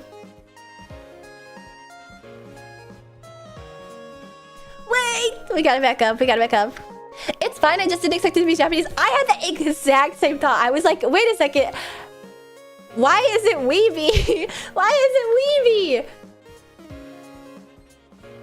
So this part isn't thus far.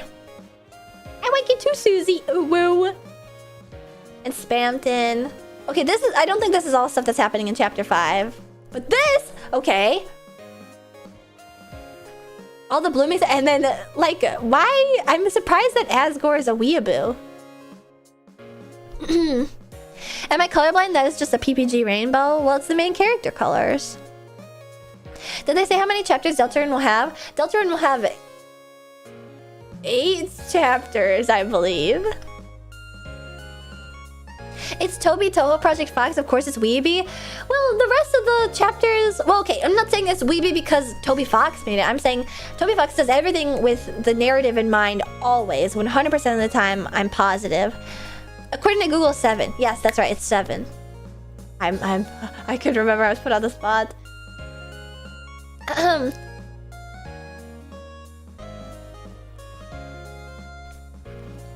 Yeah, what are these Omega Flowy bullet patterns and Chris is alone? What is going on in the scene?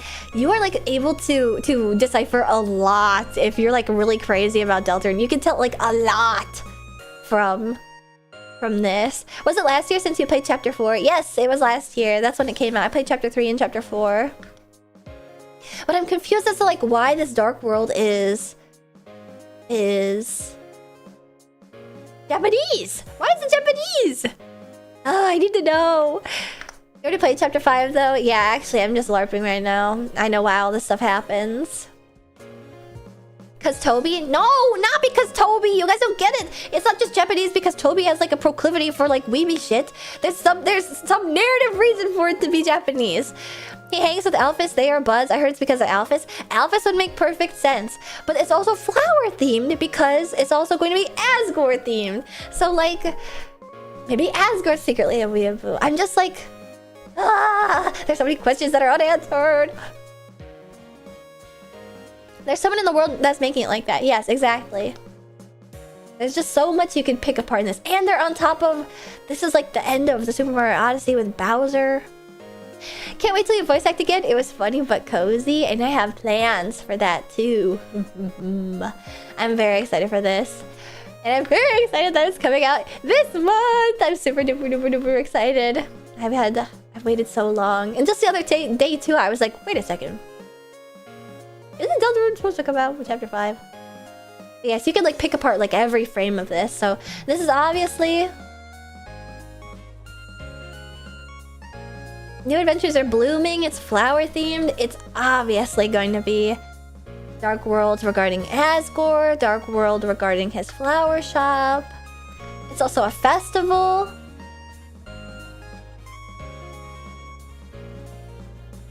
This is Castletown. See, I don't think Spampton and Tenna are coming back. I think these are just from the previous chapters, like I said. But this is a new enemy. Obviously a flower enemy. And then the feather. And then this pattern. Why is it so Powerpuff Girls transitional? I wonder if that's intentional. And this awesome animation. Everything is so obvious. I know, but there's gonna be so much more to dig into once it comes out. Alright. Did you see the thread by Tennis 3D Artists with a bunch of non-pixelated renders of him? Oh no, I didn't! I didn't see that. Okay, the last thing to talk... Well, okay, our second last thing to talk about was Kingdom Hearts 4. People were talking about Kingdom Hearts 4 being in the other direct, and I am so sorry to say I had no fucking clue they were even working on Kingdom Hearts 4. I kept being like, yeah, whatever. I was doing a Barry. You know how recently I was like, oh, I want a new Jet Set Radio, and Barry was like, psh, that's crazy copium. Because she didn't know that they were like making it. She thought it was just like a Hail Mary from the 90s. Like a third Jet Set Radio.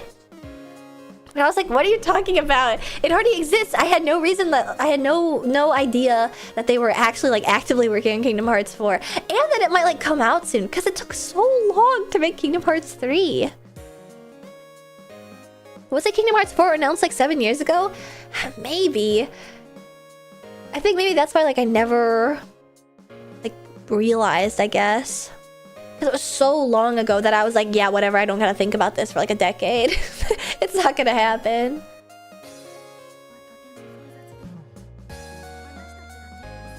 Okay, that's gotta be Shion, right?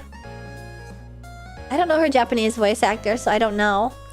Also, I never played Kingdom Hearts 3, so I know so much about the plot of Kingdom Hearts up until Kingdom Hearts 3. No clue what happens in Kingdom Hearts 3. I don't know why we're in Shibuya. I don't know why it's real life all of a sudden. The Heartless are crazy looking demons and stuff. See, I feel like this is sort of like near replicant-y in a way. Like when the pillars of salt appear. Also, I'm sad that his spikes are so droopy. I'm sad. Also, just like the random Final Fantasy character. They're so... I guess it's not out of place to have a Final Fantasy character. Because she's sort of like Namine-ish. Her being so especially beautiful is like taking me out of it. Oh, Luxord! Wait a second. Wait, none of these other characters are Organization 13 though.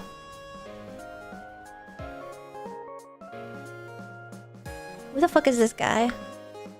Who is this guy? Wait a second! Is that Vanitas? That can't be Vanitas.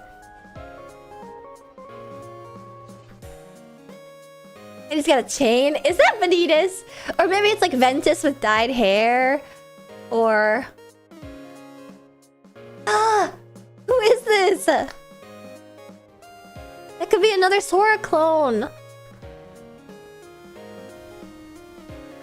Am I the only one hating how every stylized cartoony game is suddenly turning into this realistic art style? It's just so bland compared to art styles of the past. I also dislike it. What the fuck? Is that Prompto? Who is that? That's either Issa or maybe like Demix. Young Xehanort. What is going on? He's not tan enough.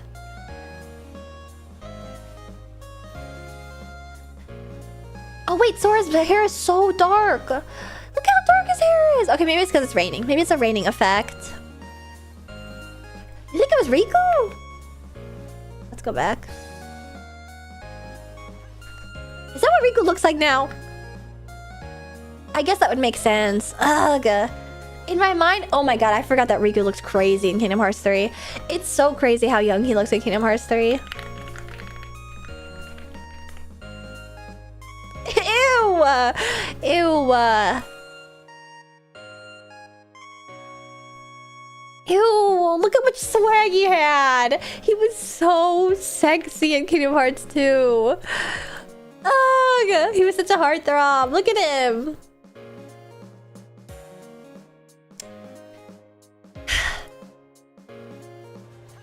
Nora has drawn with an umbrella a couple times in development young Nort.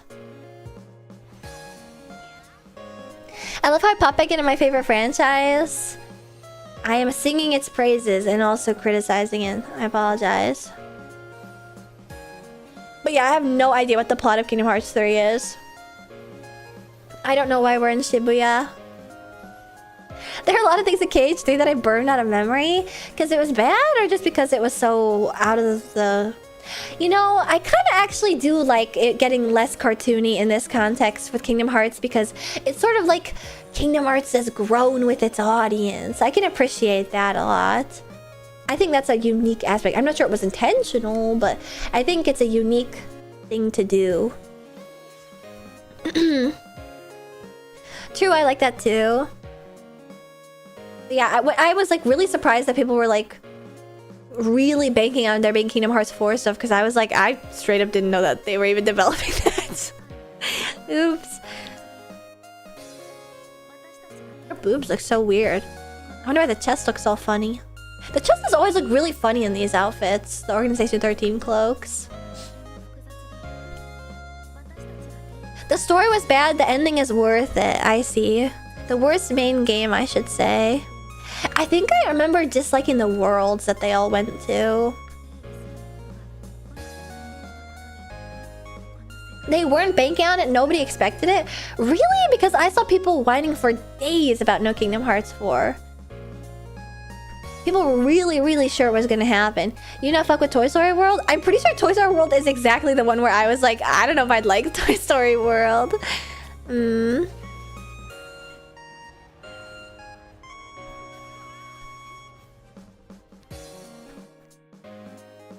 Whining isn't the same as knowing. Can you stop being such a pedant? Is that Tokyo? I mean, it looks like Tokyo to me. Toy Story World was KH3's best world. Okay, what are all the worlds? All the worlds in Toy Story. Wait, no. In Kingdom Hearts 3. I feel like I saw people talking about how it was silly.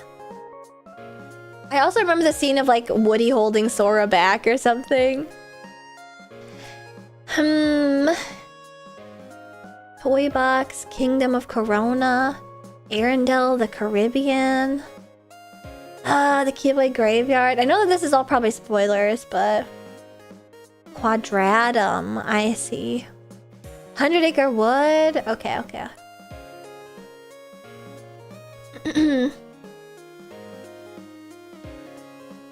It's Shibuya. It's theorized that it's from The World Ends With You. Wait, that's sick. I never got to play Twowie.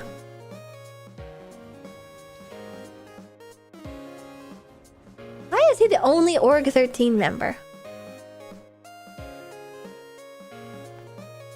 That made for a great meme image at least. True. I have really no opinion because I'm not really sure what happens in Kingdom Hearts 3.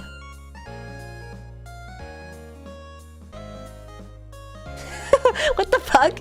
My sister messaged me. They're gonna make Link look like a hobbit in Ocarina of Time. She has no stake in this, by the way. She doesn't like Zelda really at all. He has an adult head. Okay, let's not get ahead of ourselves. Let's watch this. It's true. I know. Trying to get my Oot remake rage, mate. No, he does not. He does have an adult head. He does. He looks like that one Superman comic where it's like baby Clark Kent. Also, I've seen a lot of people... Okay, we gotta rewind. I've seen a lot of people point out like flaws in the lore, and it's actually starting to drive me insane. I really don't want to be a hater because I love Zelda so much. I love Zelda so much, but like there's so much that they are inconsistent with their own lore.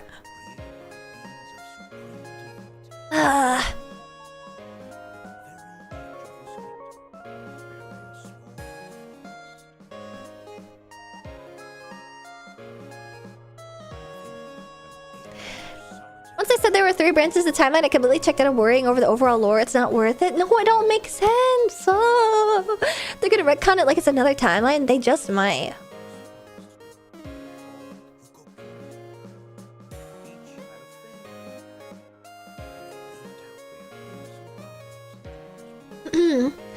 Its ending is a paradox anyway, so that's true. It is a paradox.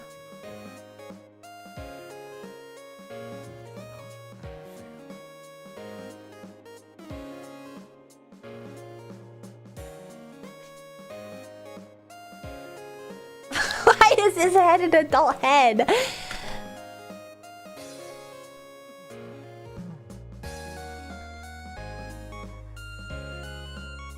I've got so many really annoying Zelda fan things to complain about.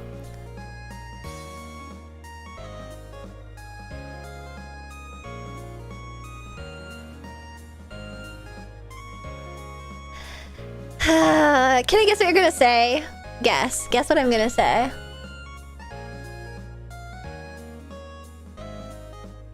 It isn't coming out 2026. Yeah, time to spit your cereal out like a rage comic. Oh, they could possibly get this out 2026. He's not supposed to have the Triforce yet in this scene. Ugh! He's not! He's not! Also, I do feel a certain way.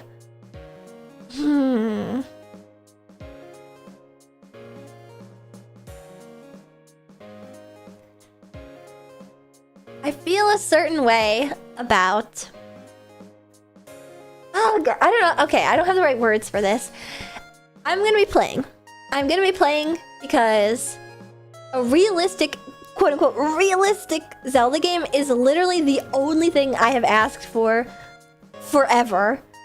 For years, because I'm such a big Twilight Princess fan. I want another gritty PS2-like Zelda, okay? I just didn't really want it in Ocarina of Time.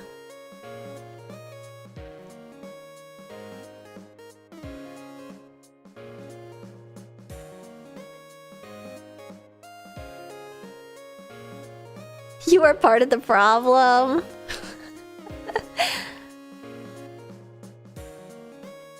Thank God you recognize that it's the TP style. Well, it's like sort of the TP style. It's definitely intended to be more realistic than any of the other Toon Links, right? He looks absolutely fucking nothing like Wind Waker Link. He looks absolutely nothing like Breath of the Wild Link. So, he also looks absolutely nothing like the original 3Ds. So, like, the only realistic thing that he could look like is like a realistic Twilight Princess. It's the Hyrule Warriors style. I even think Hyrule Warriors is still a little bit more cartoony looking than this. Because you can see his like thatched little tunic and stuff. I think really I'm just like a purist when it comes to like the important character aspects. Like I'm not sure I would have given him like a little grass tunic or something.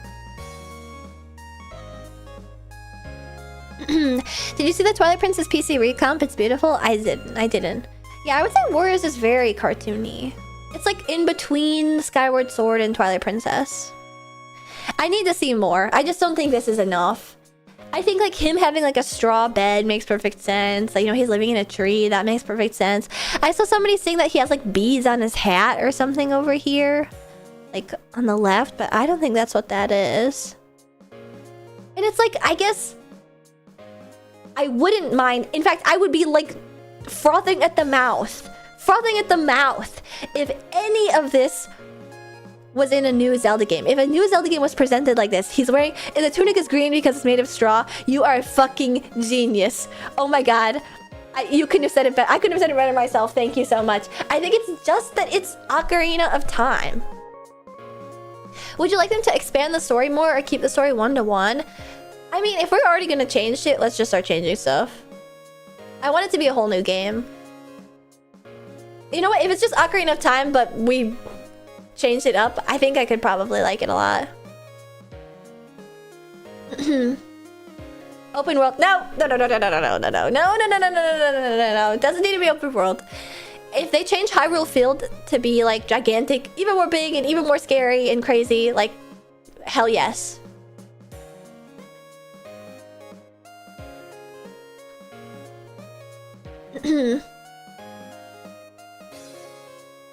GTA of Time. It's tough when you're remaking something as beloved as Ocarina of Time.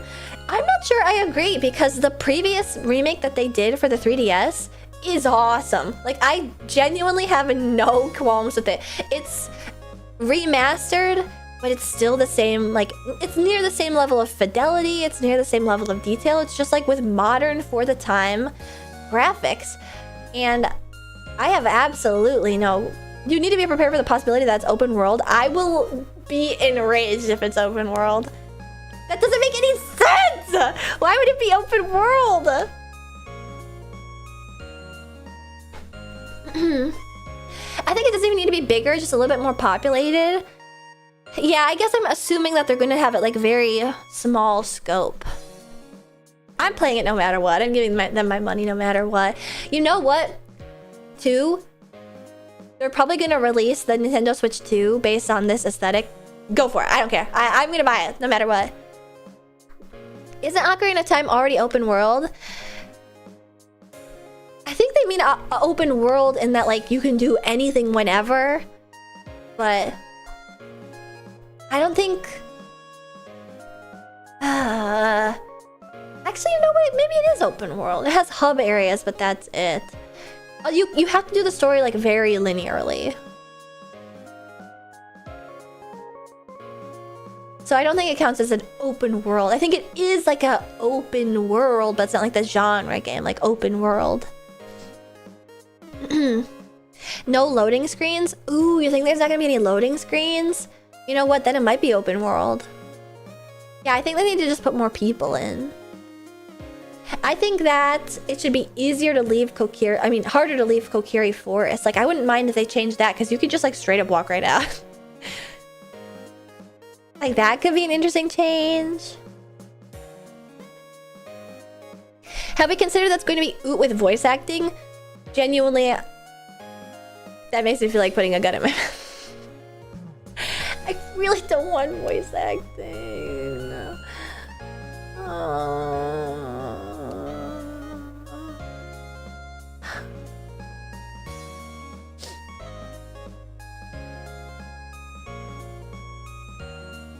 What if Xenoblade VAs? No! That's what they do! Don't do that because that's what they did. Breath of the Wild has Xenoblade level voice acting. Oh, Link! Blimey! There's voiceover in the trailer, man. I think you're boned.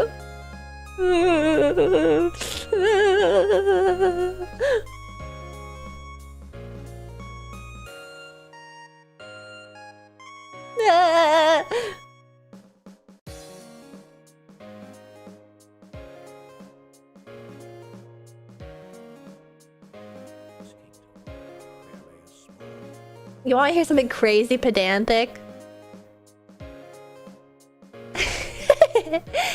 You want to hear I would be so upset if they do the ending foul. I think they could make the ending like even more epic and grand. Something crazy pedantic. This level of like weaving, textile weaving, would be like physically impossible probably. Like I know it's just for like aesthetic, like oh there's a textile. There's a tapestry that speaks the history of this land.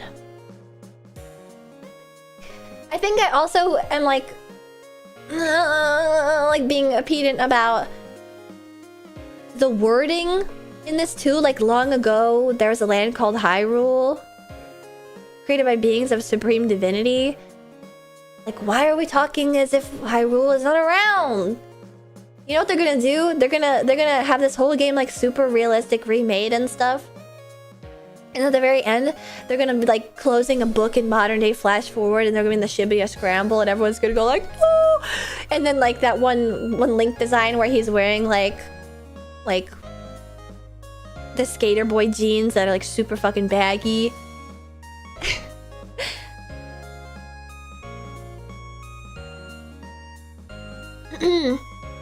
All they're saying is that it was created a long time ago. No, they said long ago there was a land called Hyrule.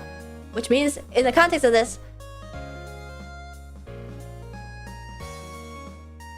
it doesn't exist.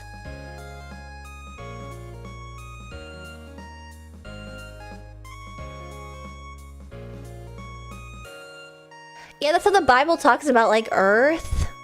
What's that called? What form is the Bible written in? It's like perfect future or something like that. There's like some type of like way of writing where it's like about the future as if it's already written. I don't think that's what they're doing here though. Oh, that's it. Prophetic perfect tense. It's definitely still around. You're being super pedantic. No! That's such an important operator. There was a land called Hyrule. I disagree. I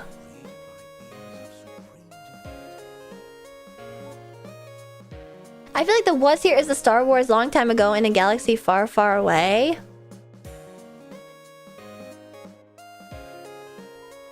Implying Hyrule is on ancient Earth. What?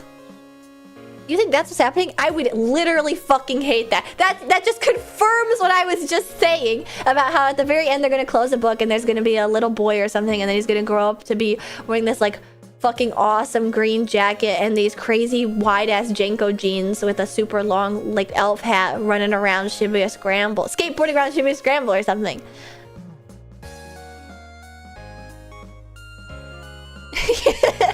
You're making up a scenario and getting mad at it. Yes, I am!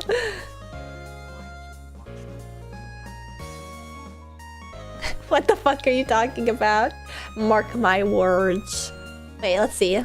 Modern Link design. Zelda. Yeah! This guy. Mr.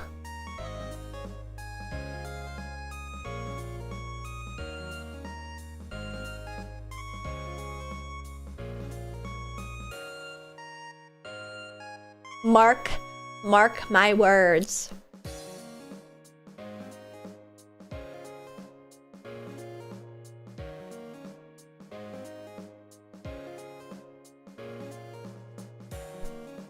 You know what? I think I'm preemptively hating.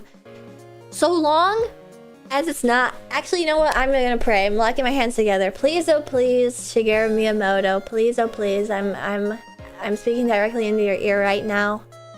Just don't make it open world, please. Please, I'll buy 7 copies, please!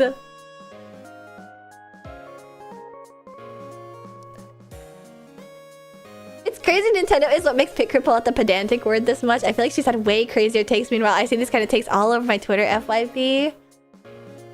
feel strongly about Zelda. That's just how powerful it is socially. Please, oh please let the Switch 2 design be sick, but honestly, even if it's ugly, I'll still buy it. Even if it's Tears of the Kingdom theme, which wouldn't make any fucking sense, but they probably made it a couple years ago and then wanted to release it sooner and then just gave up trying to remake it. I don't care, I'll buy it. Thank you.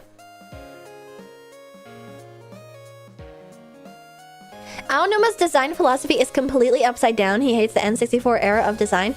Actually, what's crazy is that I think I managed to Zelda is like the most obvious where the cracks form between East and West, in my opinion, because you're touching on something that I was able to hone in on previously when I was discussing the issue with Skyward Sword, is that Western and Eastern preferences tend to like go in like complete opposite cycles. And Japanese people entered this preference for like pop art, cartoony art, and which resulted in the Skyward Sword toony look at a time that like that was already like old news, unpopular in the West, and it sort of has gone like back and forth in my opinion. And I think what's gonna happen is they're 180 out of phase with us. Exactly. It's like completely opposite. So like in a couple of years, I think Nintendo is gonna be like, the N64 era is fucking awesome, and then make stuff that's nostalgic for that. And by that time, the West is gonna be like, we are so over that, you are way too late to the party.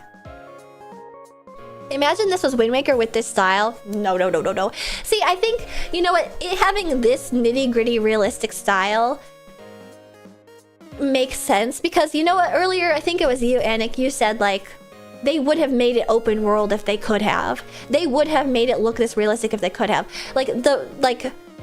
We're nostalgic for the aesthetic of the old Ocarina of Time, but that was like as realistic as you could get, basically, is what I'm assuming. I don't want to be like, oh, they could only bang rocks and sticks together 20 years ago. It's the fucking Dark Ages or something like that. But like, I'm assuming that was like the highest fidelity you could get on N64.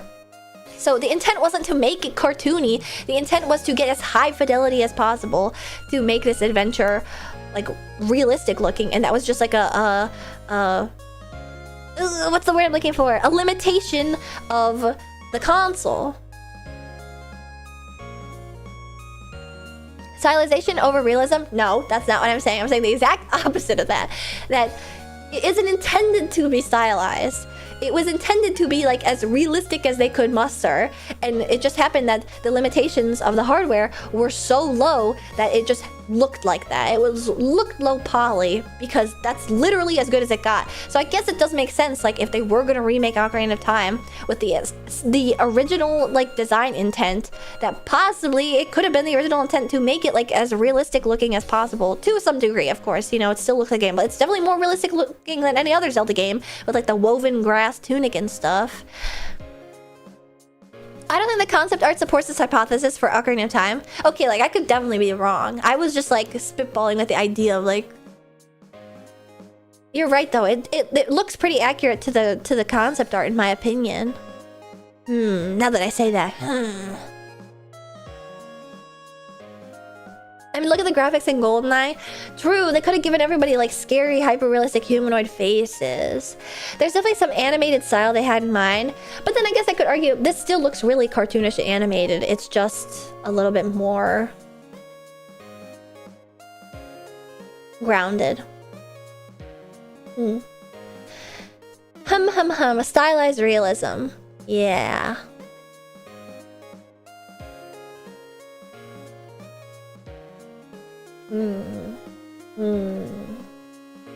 I like the different art styles in the Zelda series. Need more game franchises with that going on. Yeah, also somebody else, I imagine you pogging so hard at the Conan trailer of Zelda. Wait, what Conan trailer of Zelda? You know what used to make me fucking lose my mind?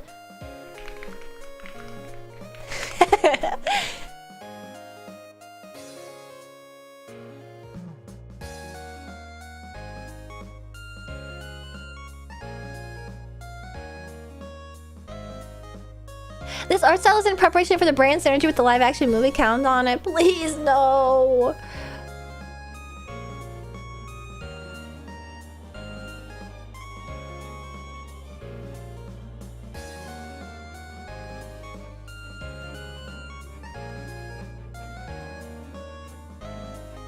Was it this? Was it this the demo that everyone was like losing their minds over that never became a real game?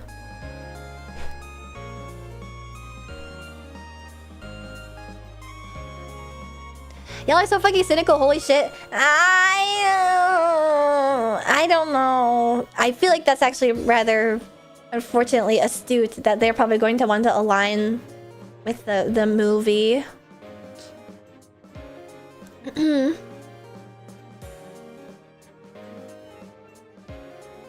The one before Wind Waker, that was Space World.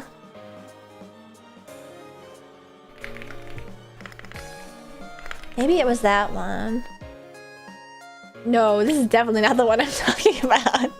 I think it was this that I saw and I was like, they're making a second Twilight Princess! And I remember losing my mind about this for so long because I was so excited. Breath of the Wild looks better than this. Straight up, stop sharing opinions. Lest you be put on a psychiatric hold. Like, what are you talking about?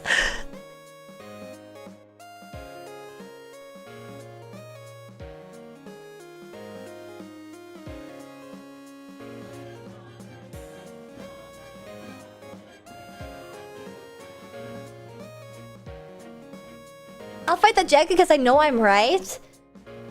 Not in any reality, in any alternate universe. This is like an Unreal demo to me. It is! It might as well be, and it's awesome. It's awesome. I want to play this game so bad.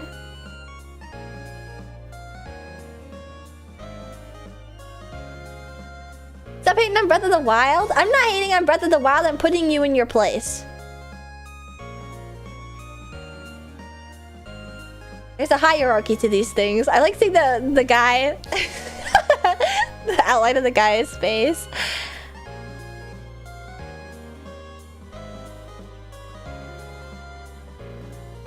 Was this really a thing you could play? Or did it just play this video over and over and over?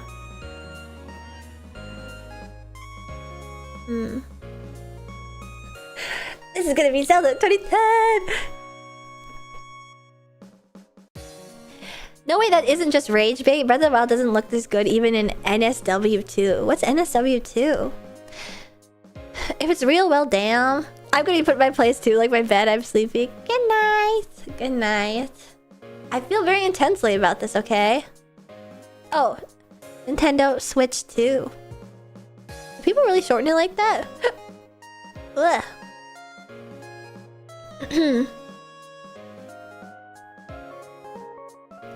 If Ocarina of Time came out now, y'all would call it a Focus M game. Ooh.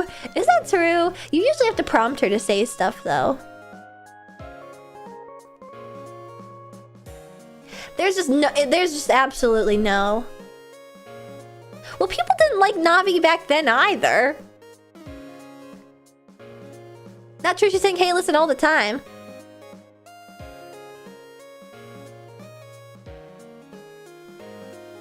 Yeah, but people love Ocarina of Time. I'm pretty sure most people, even that love Ocarina of Time, will talk about how annoying and how much they hate her.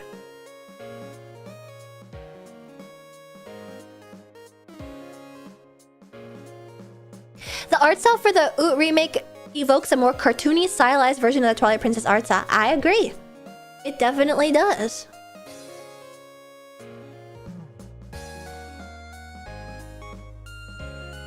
Bedtime for me too. Good night, Redacted. Good night, good night. It don't look like TP. You just cut out like so many of the important words in that sentence. It doesn't look like TP. It looks akin to TP. Cartoony, but similar looking style.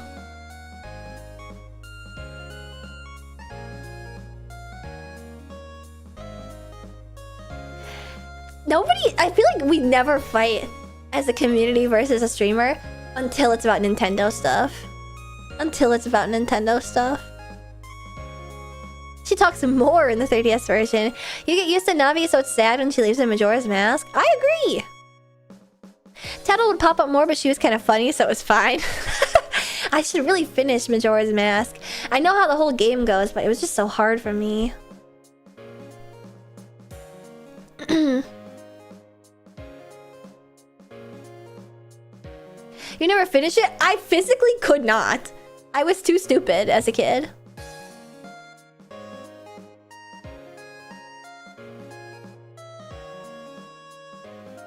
Is this what I was trying to get? Oh no, this is a different thing.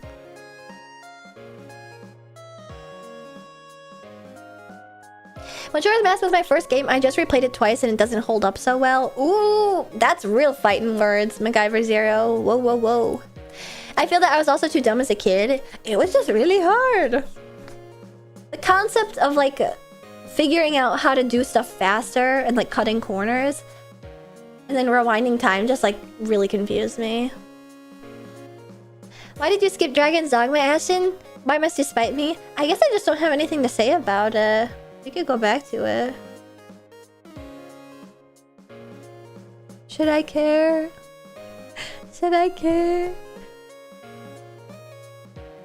Alright, this is your last opportunity to air out your grievances with me and my opinions on Zelda.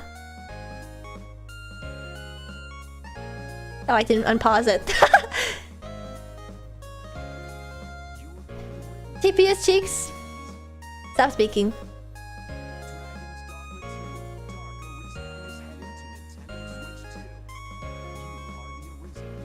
I always mix this game up with Queen's Blade.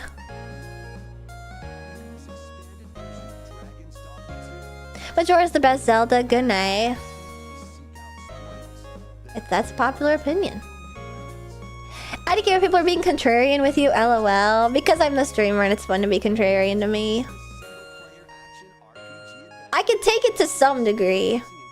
Sometimes it's like, straight up, what are we talking about? I hate to say this. Some of you guys have opinions so severely bizarre. So severely bizarre. That if I react aggressively and you're like, Ashton was being very mean to me about my opinion that I'm allowed to hold. It's because your opinion was so fucking nuts that I thought you were just fucking with me. Like, if you genuinely hold an opinion dear to your heart and you are not fucking with me about it and like not trying to like rage bait me or something, and you feel sad that I was rude to you, I'm genuinely sorry. It was indiscernible from the opinion of a troll.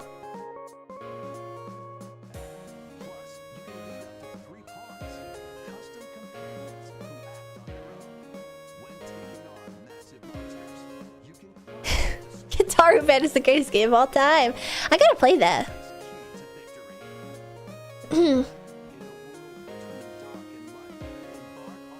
Also, yes, Ayuki, Queen's Blade is the sexy one. I'm excited for Guitar Man. Whoa, people are talking about Guitar because it's being remade. I didn't know that.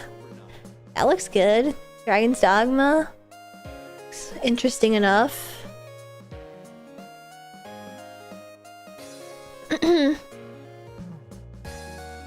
Guys, stop fighting! Stop fighting! Hit up your curry, starving chilla. What are we gaming tonight? What if I said I didn't want to game? What if I said I didn't want to game? Guitar Band soundtrack is so good. I really want to play it. It's just being re-released. Still great though. I see. I've ended up, but it was guaranteed. Ah! I know. I said guaranteed gaming. My throat hurts because I've been yelling for 3.5 hours about video game. I knew that was a lie. I'm sorry, I'm sorry, I'm sorry, I'm sorry.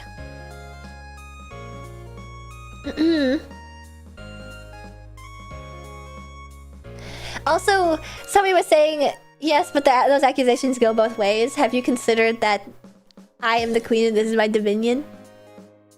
Wait, did you talk about Persona? We can go back. We can start shitting crazily on Persona. You know, I was trying to say middle of the line because you guys... Because I didn't want to, like, you know, poke a sleeping beast with criticizing Persona 5, but... We could go back. We could go back. We could go back. The JP Direct has more games. Ooh. That's right, they have the Atelier game, but I already talked about that early in the stream. Let's look at the JP Direct. Okay, you know what? When you see Baby Link at like the normal angle, you're like, okay, it looks like a Baby Link. He looks crazy like this. When you turn it and you actually look at his face, he has an adult face. No, I'm all for a little P5 shit talk. I just think I mean, Persona 5 fundamentally changed Persona, you know? It's almost like its own game series altogether. That fugly baby. I have another bone to pick about Zelda, but stupid. Just the fact that they have this like really like weathered looking logo. Again, I saw this on Twitter and I was like, you know what? That's a good point about how they have like a weathered looking logo for Ocarina of Time. But the weathered looking logo for Breath of the Wild that they created for Breath of the Wild makes sense for Breath of the Wild and Tears of the Kingdom because it's a fallen kingdom. It's 100 years after, so it makes sense that the logo is a little bit ugly and dilapidated. It doesn't make sense that that's just now the logo for the entire series of Zelda and now they're using it for Ocarina of Time because that isn't the intent of Ocarina of Time. Ocarina of Time takes place in a bustling, flourishing Hyrule, and so it doesn't make sense that they have a dilapidated looking and edgy looking logo. But Zelda's old now, so okay.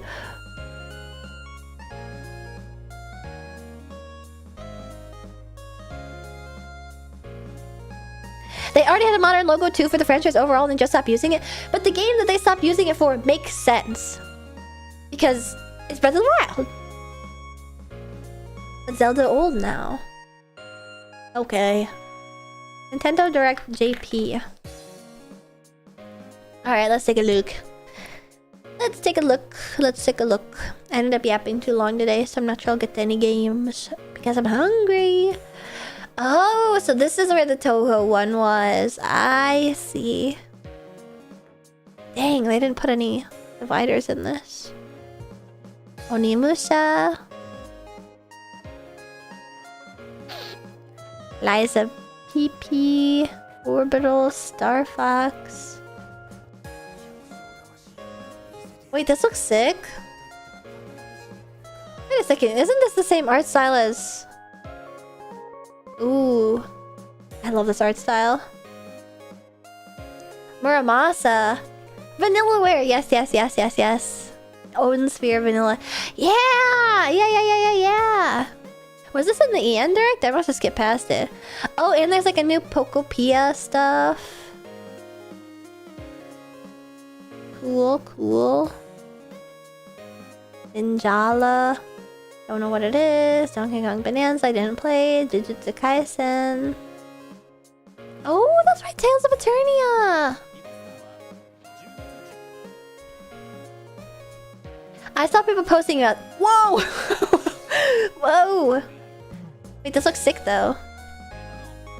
Look at me with those big old eyes.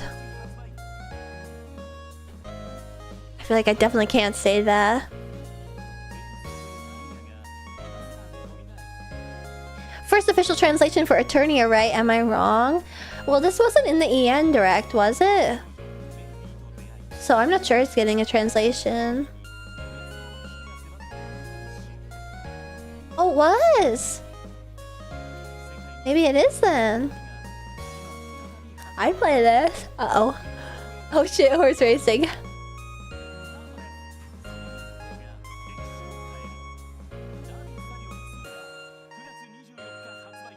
Derby Stadium 2.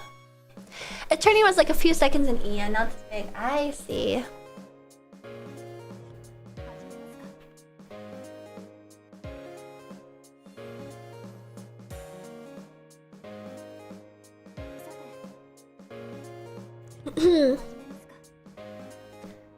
Alright, this is the new Atelier game.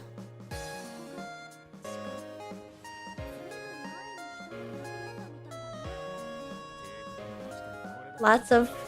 Oh, the art looks so good. That portrait looks so good.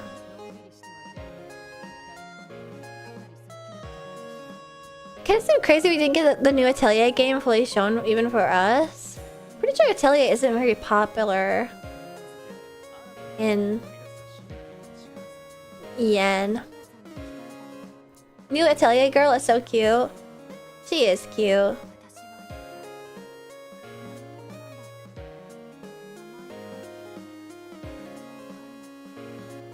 Patria. It has a strong niche. Yeah, it does.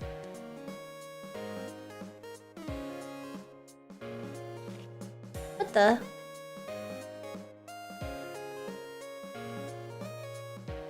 Yumiya. Yeah, I think, oh gosh.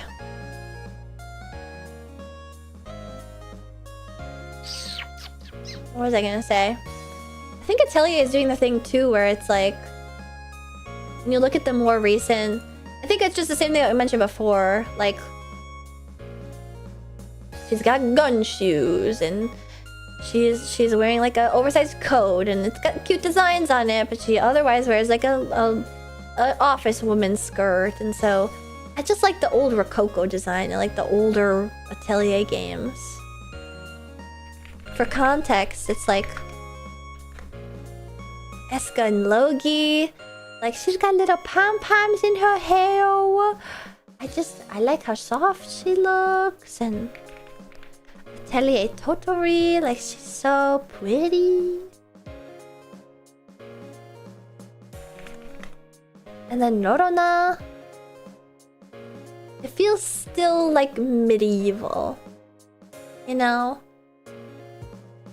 And it's pretty popular now, I think, with the advent of like Genshin and Wuwa and ZZZ. I think that this aesthetic honkai is really popular and it's just not to my tastes.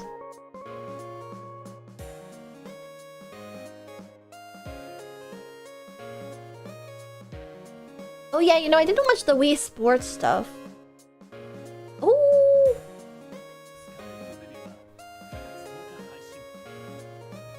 I should stream it. Oh, I skipped it by here. I should stream. I'm gonna head out. Good night. Good night. You haven't seen the Thumb War Showcase? Oh wait, I haven't.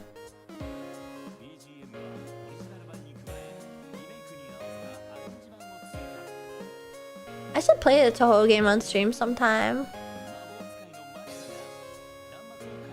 Is the art like changed? It looks like it's been done digitally. It still looks like it's proportionally really similar.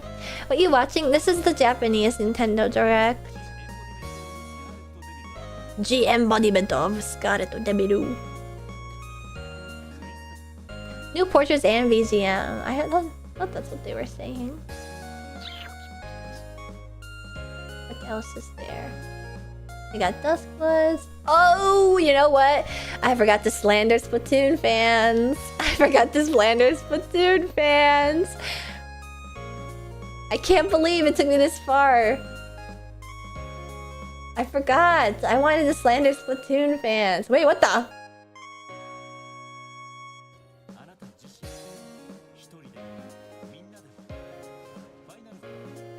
Why was Snake there? Wait a second, where'd he go? Did you guys see him? Whoa! Oh, I see. I can't believe the moment I check in we're slandering Splatoon fans. It's just that Splatoon fans got a lot of shit to say when they've had everything ever given to them on a fucking gilded gold platter during their entire existence. They have another Splatoon game coming out. They're probably gonna make another regular Splatoon base game, and I just saw non-stop whining about like there's no Splatoon in the Direct. Shut the fuck up, man. Coddle like cuttlefish. You've had your day in the sun.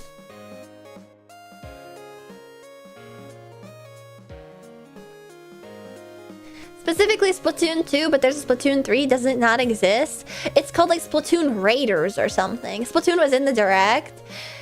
Just the treehouse portion, right?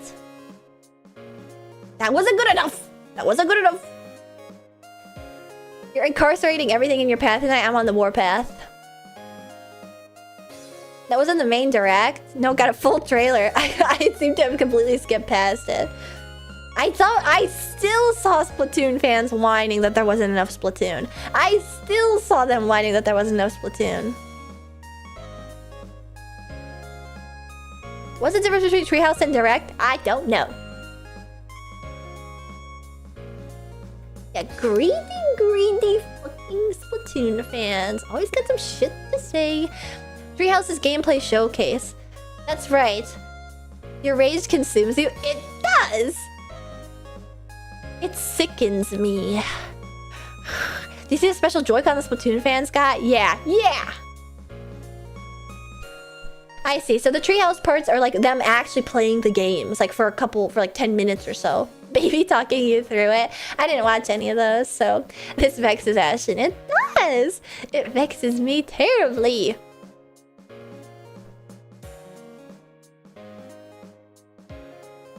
But anyway, I don't know. We sure did waffle a ton about the fucking Zelda game, didn't we?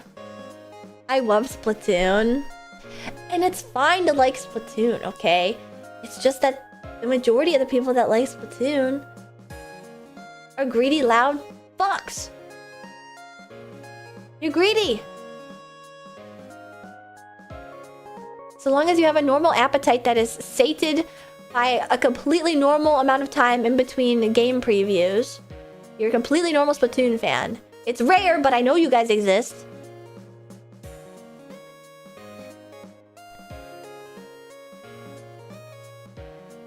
Again, Splatoon 3 is out. It came 4 years ago. I don't know who you're talking to.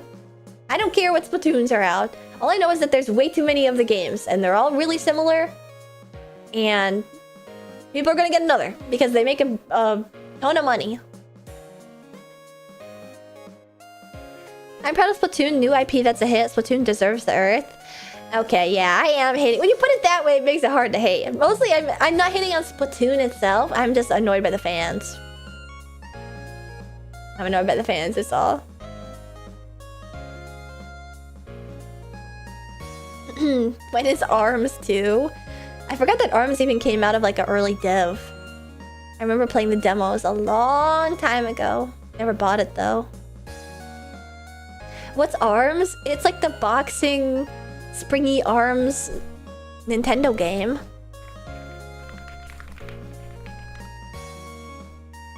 I had like the cute clown girl. Lola Pop.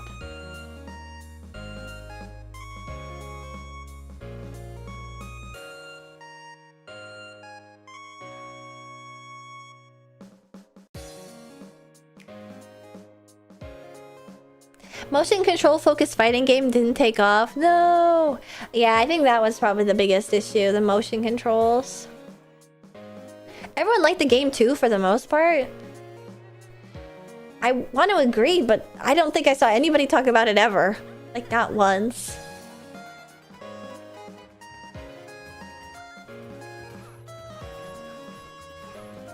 Wow, I would really suck at this.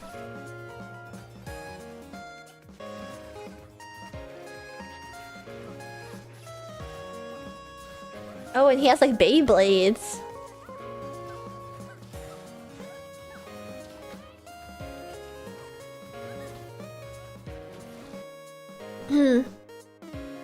It fell into obscurity pretty quick. Dang, WTF, Skyward Sword sold 8 mil, but Breath of the Wild sold 35 mil. Breath of the Wild is Persona 5 for the Zelda series. They definitely gonna still be on the open world train for at least one more game. Well, yeah. Well, yeah. What happened to the wheelchair basketball game? What? Wheelchair basketball game? Dr. Coyle. Oh my god, there's ARMS characters I've never even heard of. She hates Sidon. Wait, Sidon? In Breath of the Wild? Me? Hates Sidon? Oh, no, no, no. I love Sidon.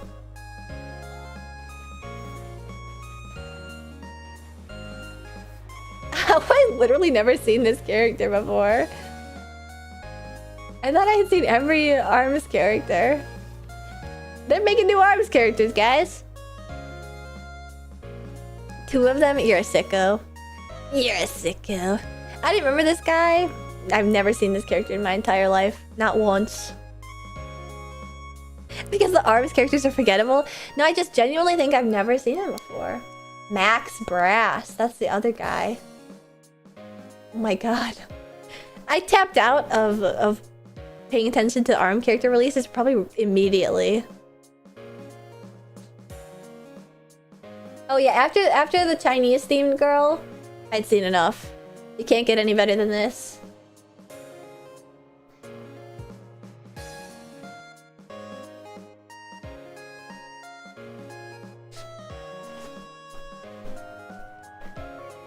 Man! She was cute.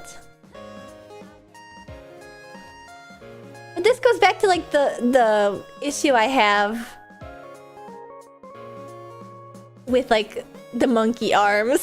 You guys know? Like, how do they live a normal life with their freaky spaghetti arms? And somehow made it into Smash. Oh, she got into Smash? It was Min Min that got in Smash? They take off the masks and go back to normal? Wait, really? There's lore to this that I don't know.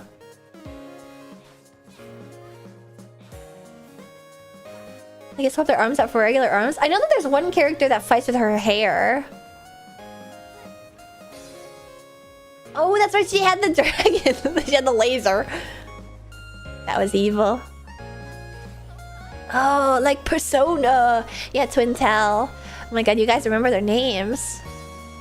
There's spaghetti people lore. Did you not see that whenever I open one of these trailers, it shows where in the world they're from? They have like a fake continent. Look! Look! There's a lot of lore, apparently.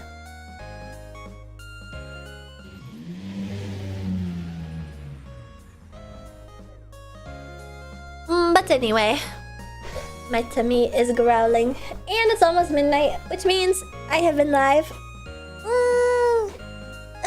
for almost 4 hours. Which I feel is a serviceable length stream. Well... Woo! Henna GIFs! Yay!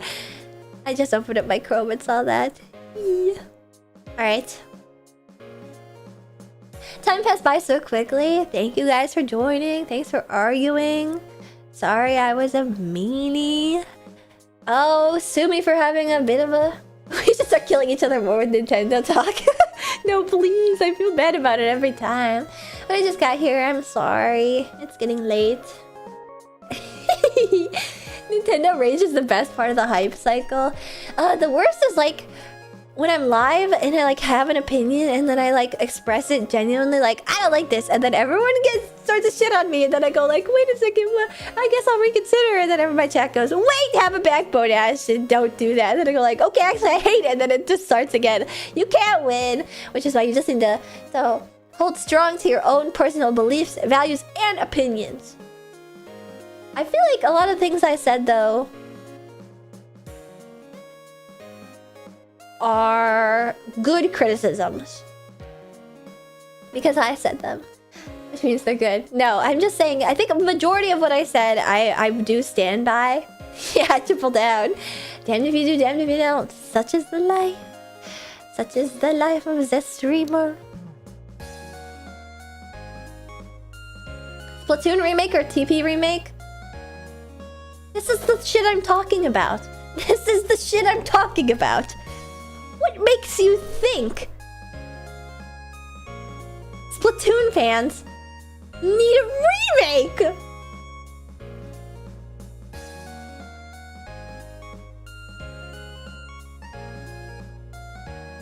It doesn't!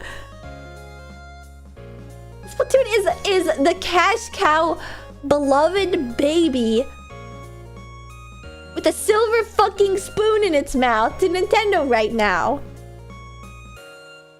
We do not need a Splatoon 1 remake! Do you want a TP remake if it comes out with Hobbit TP? Fuck it, yes. I would literally do anything for Twilight Princess remake.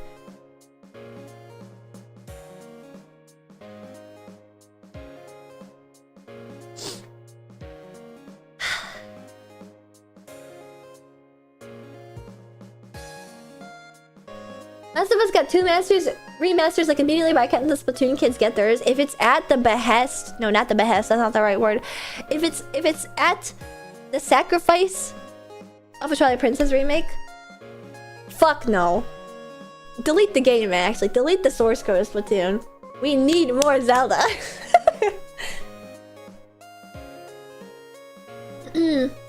Would you take a Twilight Princess remake if they just made it like Breath of the Wild 3?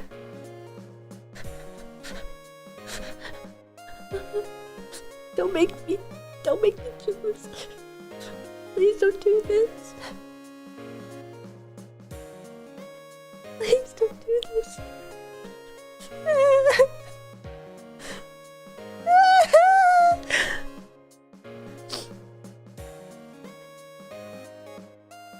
You're such a goofball. I feel strongly about this. I need to think of a better dig at people. I should just start saying Hoptal. Hoptal. Brain tumor. Hoptal. Ashton's turning me into a Breath of the Wild glazer. Can we at least meet in the middle? And say, I like Breath of the Wild and I hate Tears of the Kingdom. I don't hate Breath of the Wild, you guys. I don't. I think it did something unique. It introduced so many people to Zelda. Breath of the Wild is a great game with terrible consequences. That is the best way to describe it. Best ever. I have hated the trickle-down economy of Breath of the Wild. Did you get your brain tumor excised? No, it's whispering secrets to me. It's all that's left.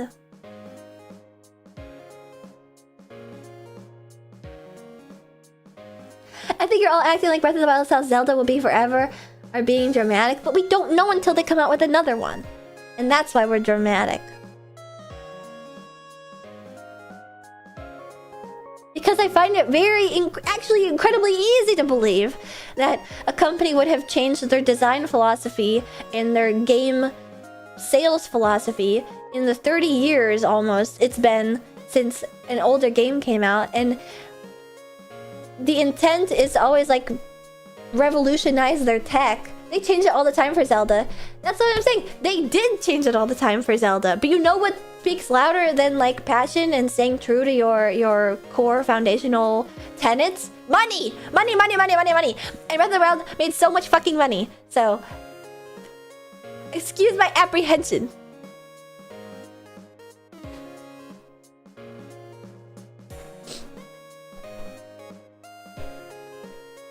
Money, money, money, money, money. Someone told me Breath of the Wild was intended as a spiritual remake of the first Zelda. That makes perfect sense.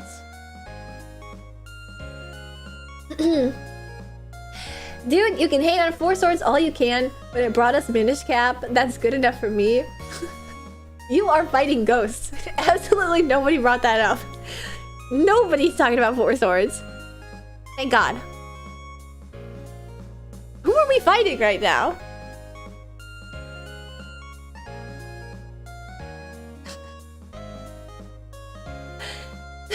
They're shadowboxing in my chat. Splatoon fans, get him. I'll jump ya. Start gnawing on your bald head.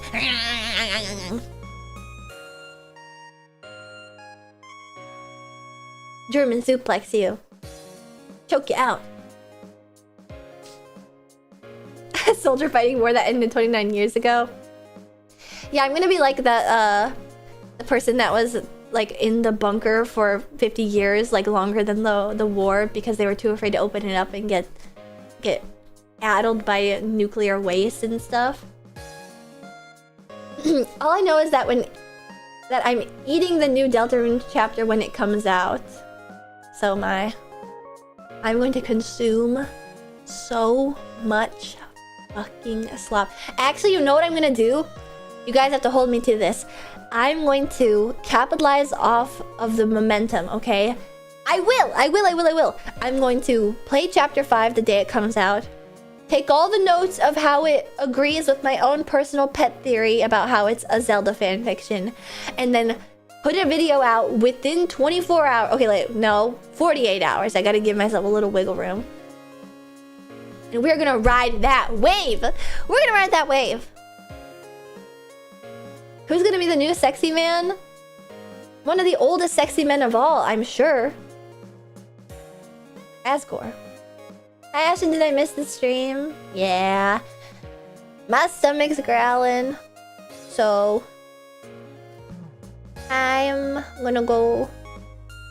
Matched Patton. Yes! Yes! Yes! I've got much to say. Ashton Gaming. I can't wait. Asgore in a kimono. He's gonna wear some weeby stupid shit. I just got home, guess I'm vlogging tonight. Yeah, hopefully you don't have any strong opinions on the Zelda series because we fought very aggressively. And I have come out on top. Because I'm also the one that makes the rules around here. And you will get banned if I lose, so... Hints on Asgore would be sick. I really, once they showed all the Japanese stuff, I was like, I think they're gonna do some Ken-san shit with Asgore. I know that it's Alphys, that's the... that's the weeaboo. Okay, I gotta stop streaming. I've been yelling too much.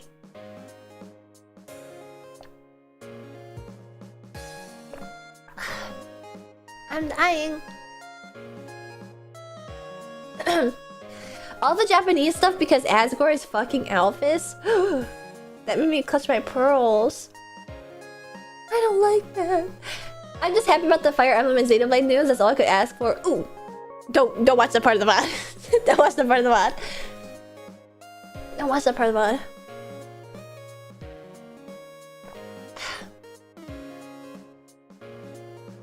I don't like that. I don't think ugh, but I know that Alphys liked Asgore in Undertale too. Ugh. I don't want to think about it. I don't want to think about it. I don't want to think about it. I don't want to think about it. I don't want to think about it. I don't want to think about it. Alphys thinks that Asgore is attractive. I don't want to think about it. It feels wrong. It feels wrong. She liked him in a cuck chair way, I think.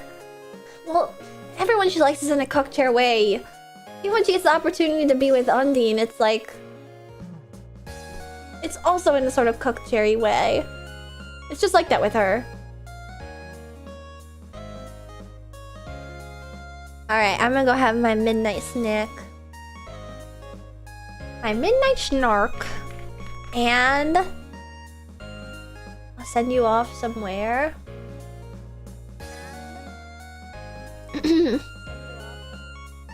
Bringing up a bisexual having a hetero crush. Dangerous territory there, Ashton. Well, we are talking about a, like, sheep man, a lizard person, and, like, a fish person. So, that literally didn't even cross my mind. I think my Fujoshi sister did the bear night at the gay bar. And she started crying. Night, enjoy the curry. Thank you. And I think I will...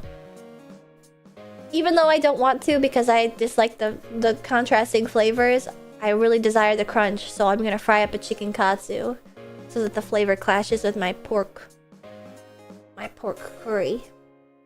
You're off tomorrow? No? I think I'm actually gonna stream tomorrow. I'm not streaming. So brave. I just like to keep things balanced around here, okay? I talk a lot about my Fujo shit.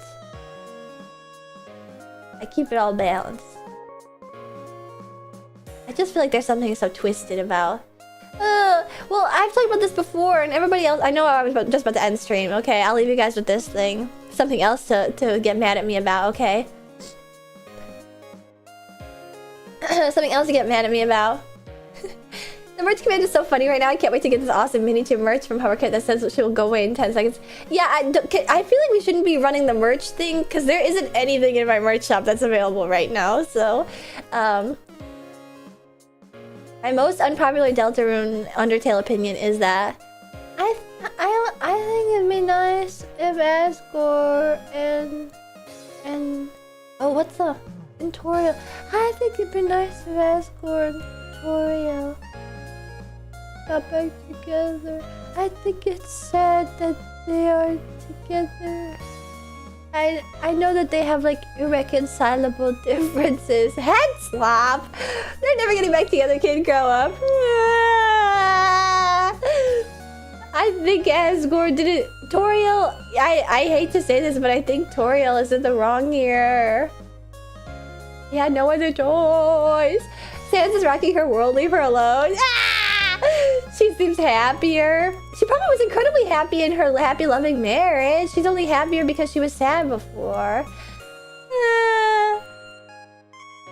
Divorce is your fault. You know, I am somewhat like flowy in a sense. I know it's flowy, okay? You're not supposed to linger on it, mic drop and get out of here. Okay, fine, I'll leave. Whatever. Whatever. Fine then.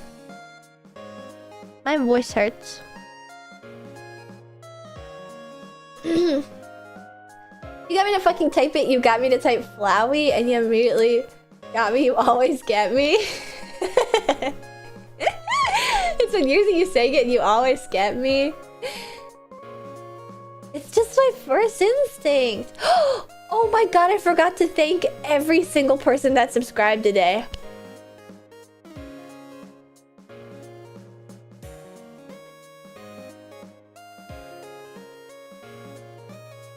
I am so sorry.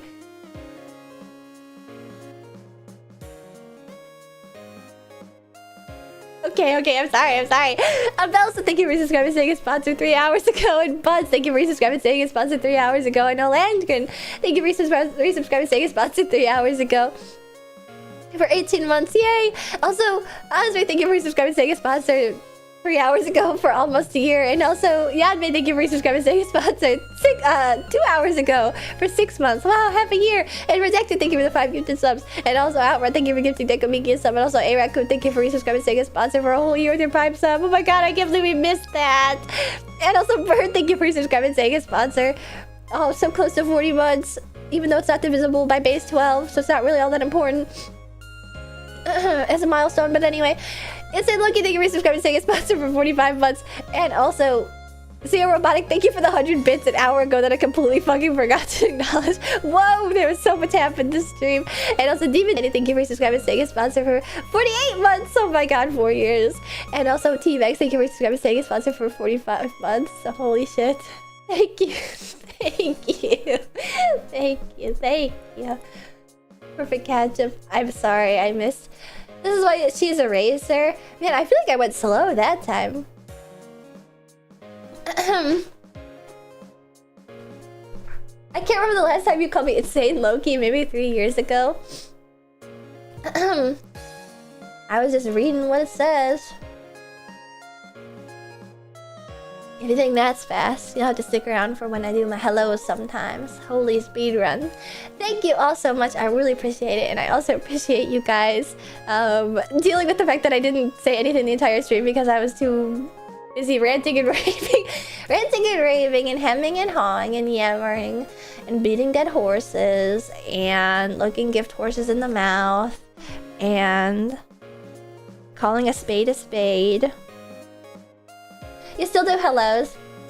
I want to. I want to do hellos still. I want to.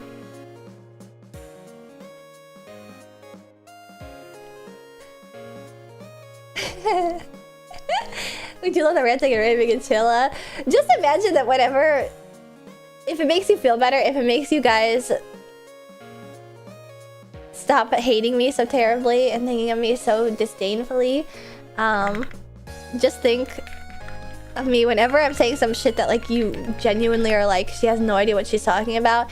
Instead of picking a fight with me in chat for like a super long time and stressing yourself out, just imagine that this is what I sound like.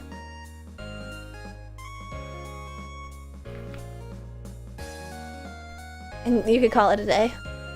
Okay? I'm just crazy, Squidward. We don't hate you, we just yell at you about your cursed opinions. Well, then I can yell back about your cursed opinions. I tried, but it doesn't work. You're still mad at me. This is absolving me of all crime. Just imagine this. I actually, you know what? I'm so mentally unstable that I can't be held liable for any crimes in like a court of law. I would just be whisked away to the seaside, ye olden days style. So that's who you're fighting with, you know. You know when you're fighting with me about video game opinions, this is who you're fighting, right?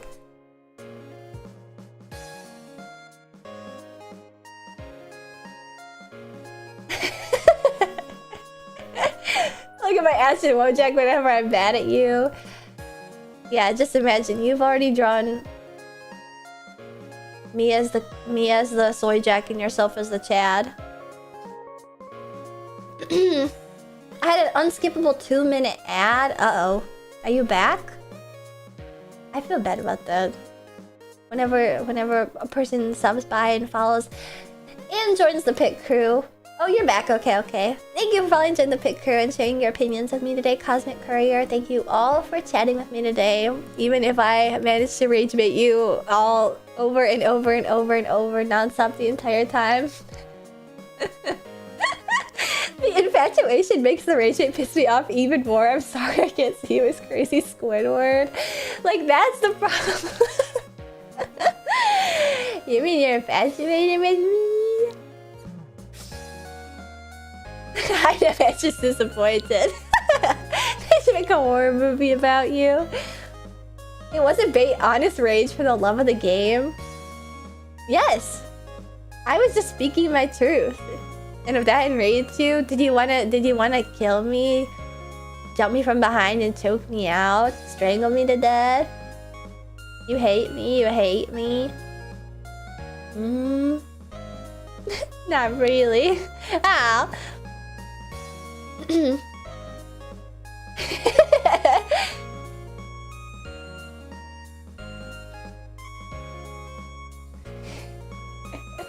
Ashton with her abused pit crew.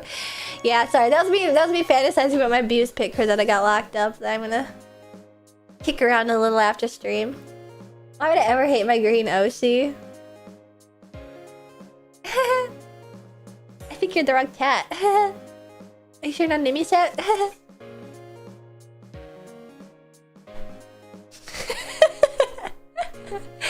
Did you want to kill me? It's so funny. Beautiful pony disorder. Yeah, guess who embarrassed me on Twitch today? Guess who made me second guess my own opinions, and then once I second guessed the opinions, it told me that I was spineless and I should just stick to my convictions. Yay!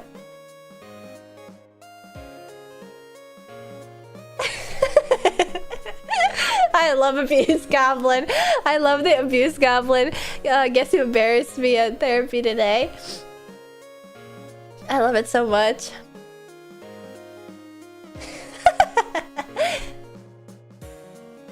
Green Oshi Groshi? That could simply never apply to me. That could simply never apply to me. Now be honest. Now be honest. Was I as amiable and excited and having as much fun as Saturday, or no? I gotta know what the general consensus is. The body language that you have gleaned from me.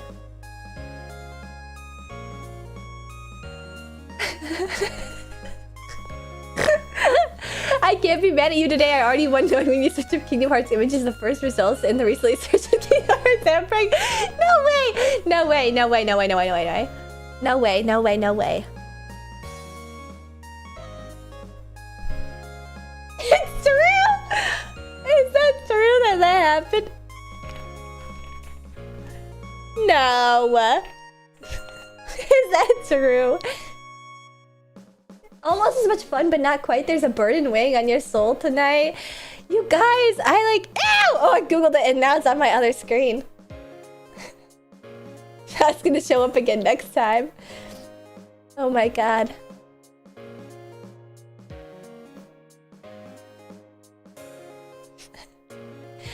You guys.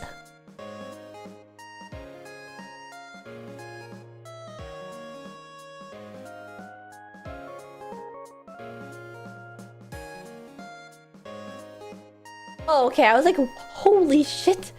There's Kai, Riku, Sora, Empreg. There's so much. Okay, no, I can't look at this. I can't look at this. Oh, we need to end the stream. Let's all play Three Houses right now. Let's all act like that never happened. She seemed like she's been having fun compared to winter streams. I must have just been like that fucking depressed in the winter. Just like everything about the cold, the sun setting so late. I had so much to complain about. I always enjoy my time here, but it's rare I have much to say like today. It was an interesting... We had so many bands. Seasonal hits like a truck. It's just... I think that's one of my like chuddiest beliefs, is that like... I know it's real, but like it's not real. Like it shouldn't be real. Like it is real probably, but like I should be able to overcome it, you know? My chuddiest beliefs. Like, isn't it so stupid that I'm just like bitchier in the winter? Like that's dumb.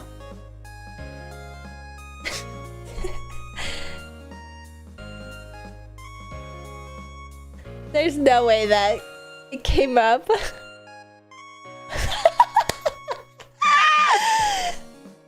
It did. I wish I had a date. Isn't that natural? I guess, but it feels so stupid. I know that like everyone has seasonal affective disorder and seasonal depression, and it's like a genuine thing that has like scientific backing and research and yada yada yada, but it's like... I'll never stop recommending vitamin D supplements. And I take them is the thing. It just feels like nothing... I sit in front of like a sun lamp. I take vitamin D every single day. I think it's just like the general disposition in the winter is like...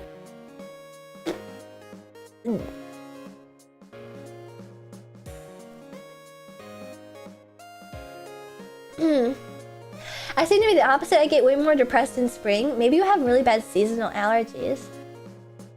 The 4 p.m. sunset. I just wish... I regret that though, because I wish that I could have been like happier for the people who are also experience the same as me, you know? Like I wish that I could be the ball of sunshine that you need as like a pick-me-up. But I wasn't able to. You need to take walks for sunlight too during winter. I would say that most of the time in winter, I like didn't go outside. I think I went outside probably in like December and January. Like end of November to December and January, like less than 10 times each month.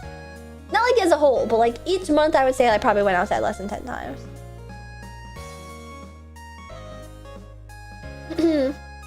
In my case, winter makes me grumpy because I have to wash winter clothes, which are harder to wash, and because I feel less comfortable in the cold.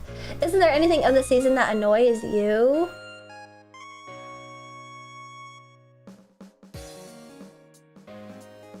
That becomes a burden if you aim for that 24/7. You gotta have your grumpy time. I know, but still good to aim high, even if I don't hit the target.